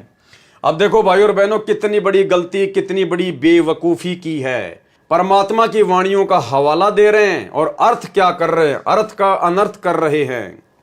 अर्थात यदि भगवान व गुरु दोनों साथ खड़े हों तो पहले प्रणाम गुरुदेव को करना है, बाद में भगवान को प्रणाम करना है। तो तुमने तो दोनों को बराबर ही महत्व दे दिया। अरे तुमने तो दोनों को प्रणाम कर दिया। एक तरफ तो गुरु खड़ा है, एक तरफ भगवान खड़ा है। इसका मतलब गुरु तो इन्होंने अलग मान लिया और भगवान अलग मान लिया। और कह रहा पहले तो गुरु जी को प्रणाम करेंगे और उसके बाद में फिर भगवान को प्रणाम करेंगे। तो फिर गुरु जी का महत्व क्या रह गया मेरे भाई? अरे गुरु का महत्व क्या रह गया फिर? अरे कोई स्त्री है और वो कहे कि एक तरफ तो मेरा देवर खड़ा है और एक तरफ जो है मेरा वो पति खड़ा है, तो पहले तो मैं रात्रि में अपने पति के साथ में विश्राम करूंगी और उसके बाद में अपने देवर के साथ में विश्राम करूंगी। तो वो तो घटिया औरत है, वो पतिव्रता कहां से हो गई फिर? उसके तो दो दो पति हो गए। तो इसी प्रकार कह रहा है कि पहले तो, अर्थात यदि भगवान व गुरु दोनों खड़े हों तो पहले प्रणाम गुरुदेव को करना है, बाद में भगवान को प्रणाम करना है। ये बात स्वयं भगवान कहते हैं, न कि कोई गुरु अपने पास से। और फिर हवाला क्या दे रहा है कि ये बात खुद भगवान कह रहे हैं। अरे कब कहा भगवान ने कि गुरु के बाद में मेरे को प्रणाम करना है? एक छोटा सा सत्संग सुनाते हैं आपको सतगुरु रामपाल जी परमेश्वर जी का, आपको आइडिया हो जाएगा इन भक्तों को कितना तत्व ज्ञान है और कितना इन्होंने अच्छे से सत्संग सुने हैं। सतगुरु रामपाल जी भगवान ने बताया कि जब तुम त्रिकुटी पर जाओगे ये शरीर छोड़कर, उस समय तुम्हारी परीक्षा होगी। और मान लो त्रिकुटी पर ये दास भी खड़ा है और दूसरी तरफ वो कबीर भगवान आके खड़ा हो जाए, जिसको हम लोग नादानी में वर्तमान में कबीर भगवान मान रहे हैं, दाढ़ी मूंछ वाले को। तो गुरुदेव कह रहे कि एक तरफ तो ये दास खड़ा है और एक तरफ वो कबीर भगवान अपने ओरिजिनल रूप में आके खड़ा हो गया, दाढ़ी मूंछ वाले रूप में। अब आप भक्तों ने क्या करना है? गुरुदेव कह रहे हैं इसी वाणी का हवाला देते हुए, गुरु गोविंद दोनों खड़े काके लागू पाए, बलिहारी गुरु अपना जिन गोविंद दियो बताए। तो गुरुदेव कह रहे हैं कि आपने केवल अपने गुरु जी के ही चरणों में पढ़ना है, केवल अपने गुरु जी के चरणों में। अगर उधर भगवान की तरफ देख भी लिया, उस परमात्मा की तरफ अगर देख भी लिया, अगर झांक भी लिए, झांकना हरियाणा राजस्थान में कहते हैं देखना, यूं ऊपर मुंह करके झांकना, जैसे किसी खिड़की में से झांक के देखना। तो गुरुदेव कह रहे हैं अपने गुरुजी के ही चरणों में पड़ना है। अगर तुमने उधर झांक भी लिया उस दाढ़ी मूंछ वाले कबीर जी की तरफ, और यदि तुमने उनको प्रणाम कर लिया, उसी समय रिजेक्ट हो जाओगे, रिजेक्ट। और फिर गुरुजी कह रहे यहां भी ऐसा ही है, यानी जब तक हम धरती पर हैं इस मनुष्य शरीर में, तब तक भी आपने ऐसा ही करना है। उस दाढ़ी मूंछ वाली कबीर जी की फोटो को दंडवत प्रणाम नहीं करना, उसको भगवान नहीं मानना। अगर कोई कबीर भगवान तुम मानते हो गुरु जी के अलावा है, और वो भी अगर धरती पे आ जाए, उसकी तरफ देखना भी नहीं है, झांकना भी नहीं है, उसको प्रणाम करना तो बहुत दूर की बात है। तो सुनिए पहले ये छोटा सा सत्संग। गुरु और गोविंद दोनों खड़े, वहां मान लीजिए परमात्मा दोनों रूप बना के खड़ा हो जा, एक दास का रूप और दूसरा अपना ओरिजिनल रूप। तो कहते हैं वहां भी परीक्षा होगी, किसके लागू पाए। सबसे पहले कहते बलिहारी गुरु अपना जिन गोविंदियों मिलाए। अपने गुरु जी के ही चरणों में गिरना, वहां पर परमात्मा की तरफ अगर झांक भी लिया उधर साथ होगी तो वो रिजेक्ट करेंगे आपको। यहां भी ऐसा ही होगा। तो वहां गुरु जी के ही चरणों में समर्पित होना है, तो भगवान प्रसन्न। तो भाई और बहनों, सत्संग आपने सुन लिया। परमात्मा ने स्पष्ट आदेश दे दिया हम भक्तों को कि अपने गुरु जी के अलावा अगर ओरिजिनल भी अगर वो कबीर जी आ जाए, अगर कोई है तो तुम्हारी नादानी में, तो भी तुमने उसकी तरफ झांकना भी नहीं है, देखना भी नहीं है, दंडवत करना तो बहुत दूर की बात है। अरे इसीलिए तो हम सत्सेवकों ने सतगुरु प्रेरणा से ज्ञान को आधार बनाकर उस फोटो को ही अपने घर से निकाल दिया। सब ने अपने अपने लॉकेट से उस फोटो को ही निकाल दिया, दाढ़ी मूंछ वाली कबीर जी वाली फोटो को। अपने घरों में जितनी भी फोटोएं थी वो फाड़ फाड़ के फेंक दी, आग के हवाले कर दी। दरबार साहिब में जितनी भी फोटोएं थी अपने गुरु जी के अलावा सारी फोटोएं फाड़ के फेंक दी। हमने तो सोशल मीडिया पर फाड़ फाड़ के हजारों वीडियो बनाए भाई, हजारों वीडियो। हमारे ऊपर तो उसको लेकर मुकदमे भी हुए हैं। तो नाम बता रहा है कि ये बात स्वयं भगवान कह रहे हैं कि पहले तो अपने गुरु जी को प्रणाम करना, उसके बाद में फिर भगवान को प्रणाम करना। अब बताओ, इन्होंने तो ज्ञान का गोबर कर दिया। अब भाई और बहनों, अगर इनकी बातों को अगर महत्व दिया जाए, अगर इस भगत की बात को सत्य मान लिया जाए, तो हम तो त्रिकुटी पर फेल हो जाएंगे। क्योंकि गुरुजी तो मना कर रहे हैं कि अपने गुरुजी के अलावा उस कबीर भगवान को भी प्रणाम नहीं करना, और ये भगत कह रहा है कि आपने अपने गुरुजी के बाद में फिर उस कबीर जी को भी प्रणाम करना है। तो हम तो मार खा जाएंगे। तो ये है स्वतंत्र कर्म। ये पुस्तक लिखना इस भगत का स्वतंत्र कर्म है, कोई गुरुजी का आदेश नहीं। गुरुजी को सलाह दी गई होगी रोहतक जेल में जब मिलने जाया करते होंगे तो गुरुजी को सलाह दी गई होगी, जो सलाह उन्होंने करोथा आश्रम के समय दी थी करोथा आश्रम बनाने के लिए, ऐसे इन्होंने गुरुजी को सलाह दी, उनसे प्रार्थना की गई होगी कि हम एक पुस्तक लिखना चाहते हैं। तो परमात्मा का तो काल के साथ एग्रीमेंट है भैया, वो तो चाहे तुम गोबर खाओगे, अगर गोबर खाने के लिए भी अगर तुम प्रार्थना करोगे तो गुरुजी मना नहीं करेगा। गुरुजी ये कहेगा बहुत अच्छी बात है यार, गोबर तो बहुत मीठा होता होगा, खा ले, गुरुजी मना नहीं करेंगे। गुरुजी ने ज्ञान दे दिया, अब आपने जो करना है वो करो, आपके कर्म आपके साथ में। तो भाई और बहनों, ये पुस्तक का लिखना स्वतंत्र कर्म है, और स्वतंत्र कर्मों के तहत अगर इस भगत की बात को मान लिया जाए तो भगत का तो सत्यानाश हो जाएगा, भगत तो त्रिकुटी पर फैल हो जाएगा, उसके तो जीवन का नाश हो जाएगा। तो देखो काल ने कितनी बड़ी गलती यहां करवा दी इस पुस्तक के माध्यम से। तो भाई और बहनों, हमने केवल अपने गुरुदेव के सत्संगों की माननी है। अब देख लीजिए बड़े बड़े भगत, अब जिसने ये क्रोथा कांड का रहस्य नामक पुस्तक लिखी है, अब संगत की नजरों में तो बहुत बड़ा हीरो होगा, बहुत बड़ा भगत होगा। अब ये भगत तो संगत की ऐसी तैसी कर देगा, अगर इसकी बात को अगर महत्व दे दिया जाए तो ये तो मरवा देगा भक्तों को, काल के हत्थे चढ़वा देगा। तो भाई और बहनों, हमने शिक्षा लेनी है, शिक्षा। ये वीडियो सात संगति के माध्यम से सतगुरु रामपाल जी भगवान अपनी विशेष रजा बख्श के बनवा रहे हैं। ये बड़ी बड़ी बातें, बड़ी बड़ी भक्तों की गलतियां आप लोगों के सामने निकल के आ रही हैं। किस लिए? ताकि हम सावधान हो जाएं, अब आगे हम वो गलतियां करने से बचें जो गलती हमसे पहले हमारे गुरु भाई बहन कर चुके हैं, जिसकी सजा वो खुद भी भोग चुके हैं और परमात्मा को भी उन्होंने दुखी किया। तो हमने शिक्षा लेनी है, शिक्षा, गलतियां करने से बचना है। पेज नंबर 57, क्रोथा कांड का रहस्य।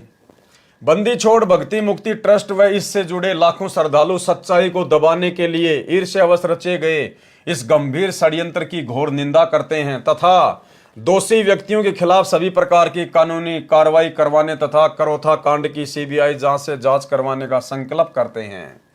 ये भी भाई और बहनों कहीं भी ज्ञान आधार से उचित नहीं है, ये भी ज्ञान आधार से उचित नहीं है, अपनी तरफ से लिख रहा है। इसने कौन सा भक्तों से बात करके ये पुस्तक लिखी है जो इसने सभी भक्तों को बीच में लपेट लिया, सभी भक्तों को बीच में लपेट लिया कि बंदी छोड़ भक्ति मुक्ति ट्रस्ट व इससे जुड़े लाखों श्रद्धालुओं सच्चाई को दबाने के लिए ईर्ष्यावश रचे गए इस गंभीर षड्यंत्र की घोर निंदा करते हैं तथा दोषी व्यक्तियों के खिलाफ सभी प्रकार की कानूनी कार्रवाई करवाने तथा क्रोथा कांड की सीबीआई से जांच करवाने का संकल्प करते हैं। संकल्प कर रहा है सभी भक्तों की तरफ से कि कानूनी कार्रवाई करवाएंगे। क्यों भाई, नित्य नियम नहीं पढ़ते क्या तुम लोग? अरे ये तो काल का लोक है भैया, या तो रोज तुम्हारे ऊपर मुकदमे करेंगे लोग, रोज तुम्हें मारेंगे पीटेंगे गालियां देंगे, तो क्या तुम रोजाना थाने में जाके बैठोगे? आज किसी ने तुम्हारे साथ में शरारत कर दी, कल को दूसरा करेगा, परसों तीसरा करेगा, तो रोजाना थानों में चक्कर काटोगे क्या? क्या कह रहे हैं गुरुदेव भगवान नित्य नियम में? जो तोकू काटा बोवे वाको बोतु फूल, और तोए फूल के फूल है वाको है त्रिशूल। तो इन्होंने तो मान लीजिए हम भक्तों के साथ में क्रोथा कांड के माध्यम से इस प्रकार की घटना को जन्म दे दिया, लेकिन हम भक्तों के लिए क्या आदेश है गुरुदेव का? जो तोकू काटा बोवे उसको बोतु फूल। हमने उसके साथ में वैसा ही व्यवहार नहीं करना है। ईंट का जवाब पत्थर से नहीं देना है, फूल का जवाब लकड़ी से नहीं देना है। गुरुदेव क्या आदेश दे रहे हैं, परमात्मा का क्या विधान बता रहे हैं? जो तोकू काटा बोवे वाको बोतु फूल। तो आप तो भाई साहब कानूनी कार्रवाई कर रहे हो, आप तो उनके खिलाफ मुकदमे करवाने की सोच रहे हो। तो लगता है आप जी नित्य नियम नहीं पढ़ते, और पढ़ते हैं तो वाणियों पे ध्यान नहीं देते। ये भक्तों के काम नहीं है, ये संतों के काम नहीं होते हैं। अरे संतों को तो अपने गुरु पे विश्वास करके मर्यादा में रह के भक्ति करनी होती है, उसके बाद दुनिया तुम्हारा क्या बिगाड़ देगी? अरे परमात्मा ने कहा कि जब तक हंसा मेरी आना काल लगे ना तेरा बाणा। जब तक मेरा भगत मेरी मर्यादा में है तेरा कोई अटैक होगा ही नहीं, तो काहे की टेंशन ले रहे हो भाई तुम? लेकिन ये क्रोथा कांड तुम्हारी मनमानियों का नतीजा, तुम्हारे स्वतंत्र कर्मों का नतीजा। अब भुगतो, तुम्हारे अंदर इतना ज्ञान तो है नहीं, इतना दिमाग तो है नहीं। गुरु को तुमने मानुष माना, तो गुरु का भी आशीर्वाद तुम्हारे साथ में नहीं है। तो लड़ो, लड़ाओ आपस में। तुम्हारे ऊपर वो मुकदमे करें, तुम उनके ऊपर मुकदमे करो, लड़ो और मरो आपस में। जबकि ये भक्तों के काम नहीं है भाई और बहनों। हमने हर स्थिति में अपने गुरुदेव भगवान पर विश्वास रखना है। हमारे गुरुदेव के साथ में सन 1994 से 2014 बरवाला कांड तक और उसके बाद बरवाला कांड से लेकर वर्तमान 2024 तक शुरुआत में जेल में ना जाने कितने लोगों ने कैसी कैसी बदतमीजियां की हैं। जब गुरुजी गांव-गांव सत्संग करने जाते थे, लोग गालियां निकालते थे। वो चिड़ी गांव की घटना जो आपको पहले बताई गई है, गुरुजी की गाड़ी को रास्ते में रोककर 3-4 गुंडों के द्वारा गुरुजी के साथ में मारपीट की गई। गुरुजी से कान पकड़वा कर उठक बैठक निकलवाई गई। जमीन में नाक से 7 लकीरें निकलवाई गई कि दोबारा इस गांव में नहीं आएगा सत्संग करने के लिए। उसके बावजूद भी गुरुदेव भगवान ने अपनी तरफ से कोई मुकदमा नहीं किया किसी के ऊपर। किसके ऊपर करें भाई? ये सभी तो परमात्मा के बच्चे हैं। क्या बाप अपने बच्चों के ऊपर मुकदमा करेगा? और अब हमें समझ में आ गया कि भले उन्होंने उपदेश नहीं ले रखा है, जगत वाले हैं, लेकिन है तो हमारे भाई बंधु। हम सभी एक परमात्मा के बच्चे हैं, सतलोक से आए हुए हैं। वो नादान है, काल की भांग पी रखी है, तो क्या हम ईंट का जवाब पत्थर से देंगे? क्या हम उनके साथ में लड़ाई झगड़ा करेंगे? फिर हमारे में और उनमें क्या अंतर हो गया? अरे फिर वो जगत वाले में और हम भक्तों में क्या अंतर हुआ फिर? अरे फिर उनके ऊपर प्रभाव कैसे होगा हमारे व्यवहार का, हमारे आचरण का, अगर हम लोग जैसे का तैसा ही जवाब देंगे तो ये परमेश्वर के विधान के खिलाफ है। आपके ऊपर यदि नाजायज किसी ने मुकदमा किया है, आपको परेशान कर रहा है, तो भाई आपने अपने गुरुदेव पर विश्वास रखना है। आपने अपनी भक्ति करनी है, अपने गुरुदेव से अरदास करनी है, विनती करनी है। करने दो, जिसने मुकदमा करना है वो करने दो, करने दो। क्या बिगाड़ लेगा हमारा? हमारे साथ में समर्थ है, अगर विश्वास है तो कुछ नहीं दाल गलेगी उसकी, कुछ भी दाल नहीं गलेगी। तो हम भक्तों ने शिक्षा लेनी है। भले चाहे हमें कोई कितना दुखी करे, कोई कितना परेशान करे, मारे पीटे, कुछ भी करे, आप और हमने भाई और बहनों उफ तक जवाब नहीं देना है। उसके कर्म उसके साथ में है, हमारी भक्ति हमारे साथ में है। देखने वाला और अंत में फैसला करने वाला समर्थ जज, पूरी सृष्टि का जज सतगुरु रामपाल जी भगवान है और हम उस जज के बेटा बेटी हैं। हम उनकी शरण में हैं। फिर काई की दिक्कत है, काई की प्रॉब्लम है?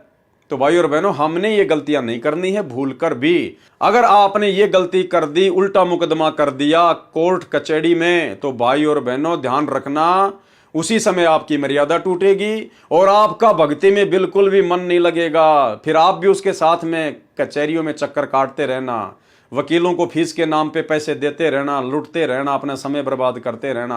आपका मन फिर भक्ति में नहीं लगेगा, बिल्कुल भी नहीं लगेगा। क्योंकि पहली बात तो आपने ईंट का जवाब पत्थर से देकर, जिसने कांटा बोया उसको वापस कांटा बोकर आपने गुरुजी की वाणी तोड़ दी, मर्यादा तोड़ दी, तो गुरुजी का आशीर्वाद हट गया, नाम से हमारा कनेक्शन टूट गया। और फिर क्या है बाद में? फिर तो काल प्रेरणा है, फिर तो परेशानियां फिर भुगतते रहो। अंत में दुखी होकर भक्ति छोड़ दो कि गुरुजी कोई लाभ ही नहीं दे रहे। तो ये गलती भाई और बहनों, हम सत्सेवक भाई बहनों ने अपने जीवन में बिल्कुल भी नहीं करनी है। चाहे कोई हमारे ऊपर चाहे 50 मुकदमे करे, चाहे 100 मुकदमे करे, हमने बिल्कुल भी जवाब नहीं देना है। हमने अपने परमात्मा को प्रसन्न करना है। हर स्थिति में अपने गुरुजी के आगे रोना है, विनती करनी है। बाकी काम गुरुदेव भगवान का है। अभी हम बस इतना ही कह सकते हैं कि जितने भी आरोप संत रामपाल जी महाराज वे सतलोक आश्रम पर लगाए गए हैं, वे सब झूठे हैं। अभी हमारे सामने इतनी विषम परिस्थितियां उत्पन्न कर दी गई हैं कि पूरी सच्चाई को समाज के समक्ष प्रस्तुत करने में अभी समय लगेगा, लेकिन जल्दी ही उन्हें प्रमाण सहित समाज के सामने लाया जाएगा। क्योंकि 100 दिन बुराई के होते हैं तो एक दिन सच्चाई का भी होता है। इस सच्चाई को तो एक दिन सामने आना ही है। देखना यह कि आज का शिक्षित, विवेकी और सही गलत की समझ रखने वाला सभ्य समाज इसे कितनी जल्दी समझ पाता है। अरे कहां समझेगा भाई, जब तुम्हारे खुद के भगत भाई बहन बरवाला कांड की सच्चाई को नहीं समझ पा रहे। सात संगतियों के माध्यम से इतने अच्छे से वीडियो बना बना के गुरुजी के सत्संगों से प्रमाणित कर करके बताए जा रहे हैं। जब तुम्हारे खुद के भगत भाई बहन तुम्हारी सच्चाई नहीं समझ रहे, तो बताओ आम समाज कहां से समझ जाएगा बेचारा। संत रामपाल जी महाराज पर प्रशासन ने झूठे केस बनाए हैं, क्योंकि मिथ्या आरोप के आधार पर प्रशासन को संत जी को फंसाने का मुद्दा नहीं मिला। आश्रम की जमीन की रजिस्ट्री 420 का मुकदमा। वास्तविकता तो यह है कि जमीन वाले ने अपनी बहन के स्थान पर अपनी बुआ जी का अंगूठा व फोटो लगा दिया। कौन सी जमीन का मुकदमा भाई और बहनों? वही जमीन जब 2003 में संत रामपाल जी सत्संग करने के लिए महाराष्ट्र के पूना शहर में गए हुए थे महीने भर के लिए, और पीछे से स्वतंत्र कर्मों का नाजायज फायदा उठाते हुए, मनमानी करते हुए सतलोक आश्रम करोथा ने, गुरुदेव के भाई ने और अन्य विशेष सेवादारों ने एक भगत के आग्रह पर 1 एकड़ जमीन दान में ले ली, बिना गुरुजी की आज्ञा लिए, बिना गुरुजी से विचार विमर्श किए। जमीन दान देने वाला भी दोषी हुआ और जमीन लेने वाले सतलोक आश्रम क्रोथा वाले भी दोषी हुए। और भाई और बहनों, वो मनमाना आचरण था, स्वतंत्र कर्मों का दुरुपयोग था। और जब आप भक्ति मार्ग में मनमाना आचरण करोगे तो आगे चलकर क्या होगा? उसी जमीन के ऊपर मुकदमा हुआ और उसी मुकदमे के चलते आर्य समाज को क्रोथा आश्रम पर आक्रमण करने का मौका मिला। यानी क्रोथा कांड सतलोक आश्रम क्रोथा के मुख्य सेवादारों की मनमानियों का नतीजा, स्वतंत्र कर्मों का नतीजा। भाई और बहनों, अब देख लो ये स्वतंत्र कर्म कितने घातक हैं यदि इनका दुरुपयोग किया गया तो। आश्रम की जमीन की रजिस्ट्री का 420 का मुकदमा। वास्तविकता तो ये कि जमीन वाले ने अपनी बहन के स्थान पर अपनी बुआ जी का अंगूठा व फोटो लगा दिया। अगर तुम जमीन लेते ही नहीं तो भाई कैसे वो अपनी बहन की जगह अपनी बुआ का अंगूठा लगाता? अरे ना होता बांस और ना बनती बांसुरी, ना कोई धुन निकलती। अगर जमीन लेनी थी, दान में लेनी थी, तो इतनी जल्दबाजी क्यों की तुम लोगों ने? गुरुदेव भगवान को महाराष्ट्र से आने देते, उसके बाद गुरुदेव से आज्ञा लेते तो सारे काम सफल होते। लेकिन यह है मनमानियों का नतीजा। फिर गलतियां होंगी। तथा उनके नंबरदार ने शनाख्त कर दी तो जमीन प्राप्त करने वालों को क्या पता कि ये कौन है। संत रामपाल जी के न तो कहीं हस्ताक्षर हैं, अर्थात उस जमीन के ऊपर संत रामपाल जी भगवान के कहीं कोई हस्ताक्षर नहीं, क्योंकि ना तो उनकी आज्ञा से ली गई और ना ही उनके मुताबिक कोई काम हुआ, तथा न कहीं नाम है। फिर भी संत रामपाल जी पर 420 का मुकदमा बना दिया। अरे तुम्हारे स्वतंत्र कर्मों के कारण, तुम सतलोक आश्रम क्रोथा वाले भक्तों की गलतियों के कारण संत रामपाल जी को ऊपर मुकदमा लगा। नालायकों, जब तुमने वो जमीन ली बिना गुरु की आज्ञा के, बिना गुरु की सहमति के, तो क्या तुम्हें पता नहीं था कि वो जमीन नाम होगी किसके? वो सतलोक आश्रम क्रोथा के नाम होगी, वो ट्रस्ट के नाम होगी। अब सतलोक आश्रम क्रोथा का संचालक कौन है? सतगुरु रामपाल जी भगवान है। तो कल को बात बिगड़ेगी तो सतगुरु रामपाल जी भगवान पे तो बात आएगी नालायकों। जैसे तुम लोगों ने बरवाला कांड करवा दिया अपनी मनमानियों के चलते। तुम्हारी मनमानियों के चलते पुलिस के भक्तों की भिड़ंत हुई, 6 भगत मर गए। अब तुम तो भाग गए बन के भगोड़े और मुकदमा लग गया झूठा मर्डर का संत रामपाल जी के ऊपर।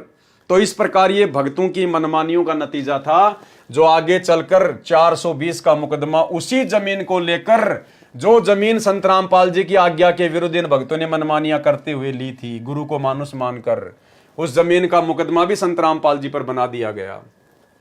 जमीन सन 1999 में बंदी छोड़ भक्ति मुक्ति ट्रस्ट को दान की गई थी, उसका इंतकाल भी हो चुका है।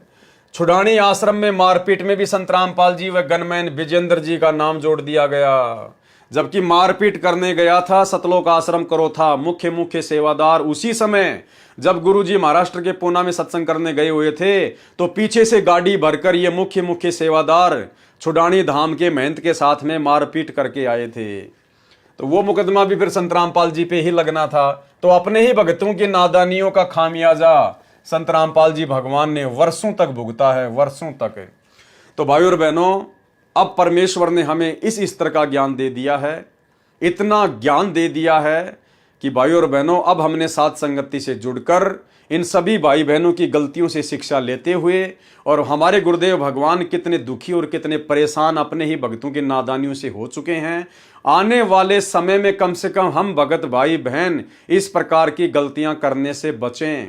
हम सौपन में भी अपने भगवान को जरा सा भी दुख या परेशानियां देने की चेष्टा ना करें, अन्यथा बड़ी बनाई भक्ति का सत्यानाश हो जाएगा, ये जीवन बर्बाद हो जाएगा, जैसे इन तमाम भक्तों का जीवन बर्बाद हो चुका है। भले ही इनको लगता है कि गुरुजी हमसे नाराज नहीं है, हमारी भक्ति बिल्कुल सही चल रही है, हमारे तो ठाट बाट हो रहे हैं, भैया सब कुछ बिगड़ चुका है, सब कुछ। अरे जिन अपने ही भक्तों की नादानी के कारण उसके सतगुरु ने 21 महीने रोहतक जेल काटी हो, और वर्तमान में 2014 के बाद से 10 साल से हिसार की जेल काट रहे हों, भाई और बहनों, कैसे उस भगत की भक्ति बन सकती है? उसका तो सब कुछ बर्बाद हो चुका है, सब कुछ। केवल उसके पुण्य कर्म चल रहे हैं, उसके दान धर्म वाले वो शुभ कर्म चल रहे हैं, यानी केवल उसकी बैटरी चल रही है, उसकी भक्ति नहीं चल रही, उसके ऊपर गुरु का आशीर्वाद नहीं है। जिस दिन बैटरी डिस्चार्ज हो जाएगी उसी दिन सारी सुविधा बंद हो जाएगी। तो भाई और बहनों, अब हमने निकट भविष्य में इस भक्ति मार्ग में अपने पूज्य पिताजी, अपने गुरुदेव भगवान को, अपनी आत्मा के परमात्मा को जरा सी भी सौपन में भी किसी भी प्रकार की कोई तकलीफ या परेशानी देने की चेष्टा नहीं करनी है। सोचना भी नहीं है, देना तो बहुत दूर है। अगर हमने सोच भी लिया हमारा सब कुछ बर्बाद हो जाएगा। इस भक्ति मार्ग में सब कुछ ऑटोमेटिक चलता है। जिन बातों से ये गुरु दुख पावे उन बातों को दूर भगावे, उखाड़ के फेंक दो उन बातों को जिन बातों से हमारे गुरु जी को जरा भी तकलीफ हो। तो भाई और बहनों, ये सारी बातें आप जियों को समझ में आ चुकी है कि किस प्रकार से करोथा कांड हुआ, क्यों बरवाला कांड हुआ। खैर, बरवाला कांड के ऊपर हम कल रात्रि 9 बजे से भ्रष्ट जज को मार्ग नामक पुस्तक के माध्यम से वीडियो बनाना शुरू करेंगे। जिस प्रकार से आपको करोथा कांड की पूरी राम कहानी बताई है, आपके समझ में आ चुकी है, ठीक इसी प्रकार आपको बरवाला कांड की भी पूरी राम कहानी समझ में आ जाएगी कि बरवाला कांड 2014 में ना तो प्रशासन का कोई हाथ था, ना आर्य समाज का कोई हाथ था। यदि सबसे बड़ा हाथ था तो केवल सतगुरुदेव भगवान के कलयुगी परिवार का था, उनके भाई का था, आश्रम मैनेजमेंट का था, जिन्होंने गुरु को ना समझकर, गुरु के ज्ञान को ना समझकर, गुरु को मानुष मानकर अपने स्वतंत्र कर्मों का जमकर दुरुपयोग किया, मान बढ़ाई और अहंकार में आकर। और वही मान बढ़ाई और अहंकार उनको भी ले डूबी। भले वर्तमान में ये लोग आश्रम खोलकर ठाट बाट कर रहे हैं, इनके पास में सारे ऐसो आराम के साधन है भक्तों के दान से, लेकिन असल में ये लोग अपना जीवन बर्बाद कर चुके हैं। क्योंकि जिन महामूर्खों की महागलती के चलते जिसका गुरु 10 साल से जेल में बैठने के लिए बाध्य हो, भाई और बहनों, उस भगत की भक्ति तो कभी सौपन में भी नहीं चल सकती, केवल उसकी बैटरी चल रही है। और बैटरी तो भाई जब तक उसके संस्कार है तब तक चलेगी, क्योंकि गुरु अपनी तरफ से किसी को लात नहीं मारता। राम किसी को मारे नहीं, मारे तो हत्यारा राम। ये परमात्मा अपने ऊपर दोष नहीं लेता। राम किसी को मारे नहीं, मारे तो हत्यारा राम। अपने आप ही मर जाएंगे कर कर खोटे काम। तो जब वो खोटे काम सामने आएंगे तब देखना भाई और बहनों क्या होता है क्या नहीं होता है। तो आप और हम भाई बहनों को सतगुरु रामपाल जी भगवान ने जो ये विशेष मौका दिया है साध संगति का, और साध संगति के माध्यम से परमात्मा जिस प्रकार अपने कर कमलों से लिखी गई पुस्तकों के माध्यम से या भक्तों के द्वारा लिखी गई पुस्तकों के माध्यम से जो खुलासे करवा रहे हैं, भाई और बहनों, अब निकट भविष्य में किसी भी प्रकार की गलती की कोई गुंजाइश नहीं होनी चाहिए।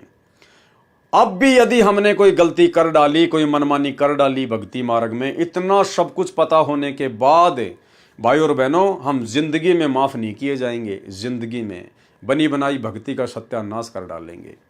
तो भाई और बहनों, सतगुरु रामपाल जी परमात्मा की आप और हमारे ऊपर इसी प्रकार छप्पर फाड़ मेहर बनी रहे। परमात्मा हम सबको सद्बुद्धि बख्शे, आप और हमें मर्यादाओं में रखकर भक्ति मार्ग पर इसी प्रकार से बनाए रखे। तो करोथा कांड के रहस्य को लेकर आज हमारा ये अंतिम वीडियो था। इसके बाद में कल रात्रि 9 बजे से हम बरवाला कांड के ऊपर वीडियो बनाना शुरू करेंगे। सभी भाई बहन रात्रि 9 बजे Facebook page Pawan Das is live पर जुड़िए। और भाई और बहनों, निकट भविष्य में गलती करने से बचिए। ये मौका जो हमें गुरुदेव भगवान ने आज दिया है समझने और समझाने का साथ संगति के माध्यम से, ये फिर नेक्स्ट कलयुग की पिछली पीढ़ी तक नहीं मिलेगा। और जरूरी नहीं है कि नेक्स्ट कलयुग की पिछली पीढ़ी में फिर हमारा मानव जन्म हो। यदि हम पार नहीं हो पाए तो वर्तमान में हमारी इतनी भक्ति बन गई है कि असंख्य युगों तक तो हम ब्रह्मलोक से महासुरग से ही नीचे नहीं आएंगे। तो बहुत लंबा चौड़ा काम हो जाएगा भाई और बहनों, फिर बात समझ में नहीं आएगी। इसलिए सभी भाई बहन गर्दन नीची करके आधीनी भाव से गुरुदेव से अपनी आंखों में आंसू निकालते हुए प्रार्थना करके रोते हुए कि परमात्मा बख्श देना, हे परमात्मा, हमसे वो गलती ना हो जाए जो गलती आपको मानुष मान के आज से पहले आपके परिवार ने की, उन बड़े बड़े सेवादारों ने की। तो भाई और बहनों, नीची गर्दन करके भक्ति पे लगे रहें।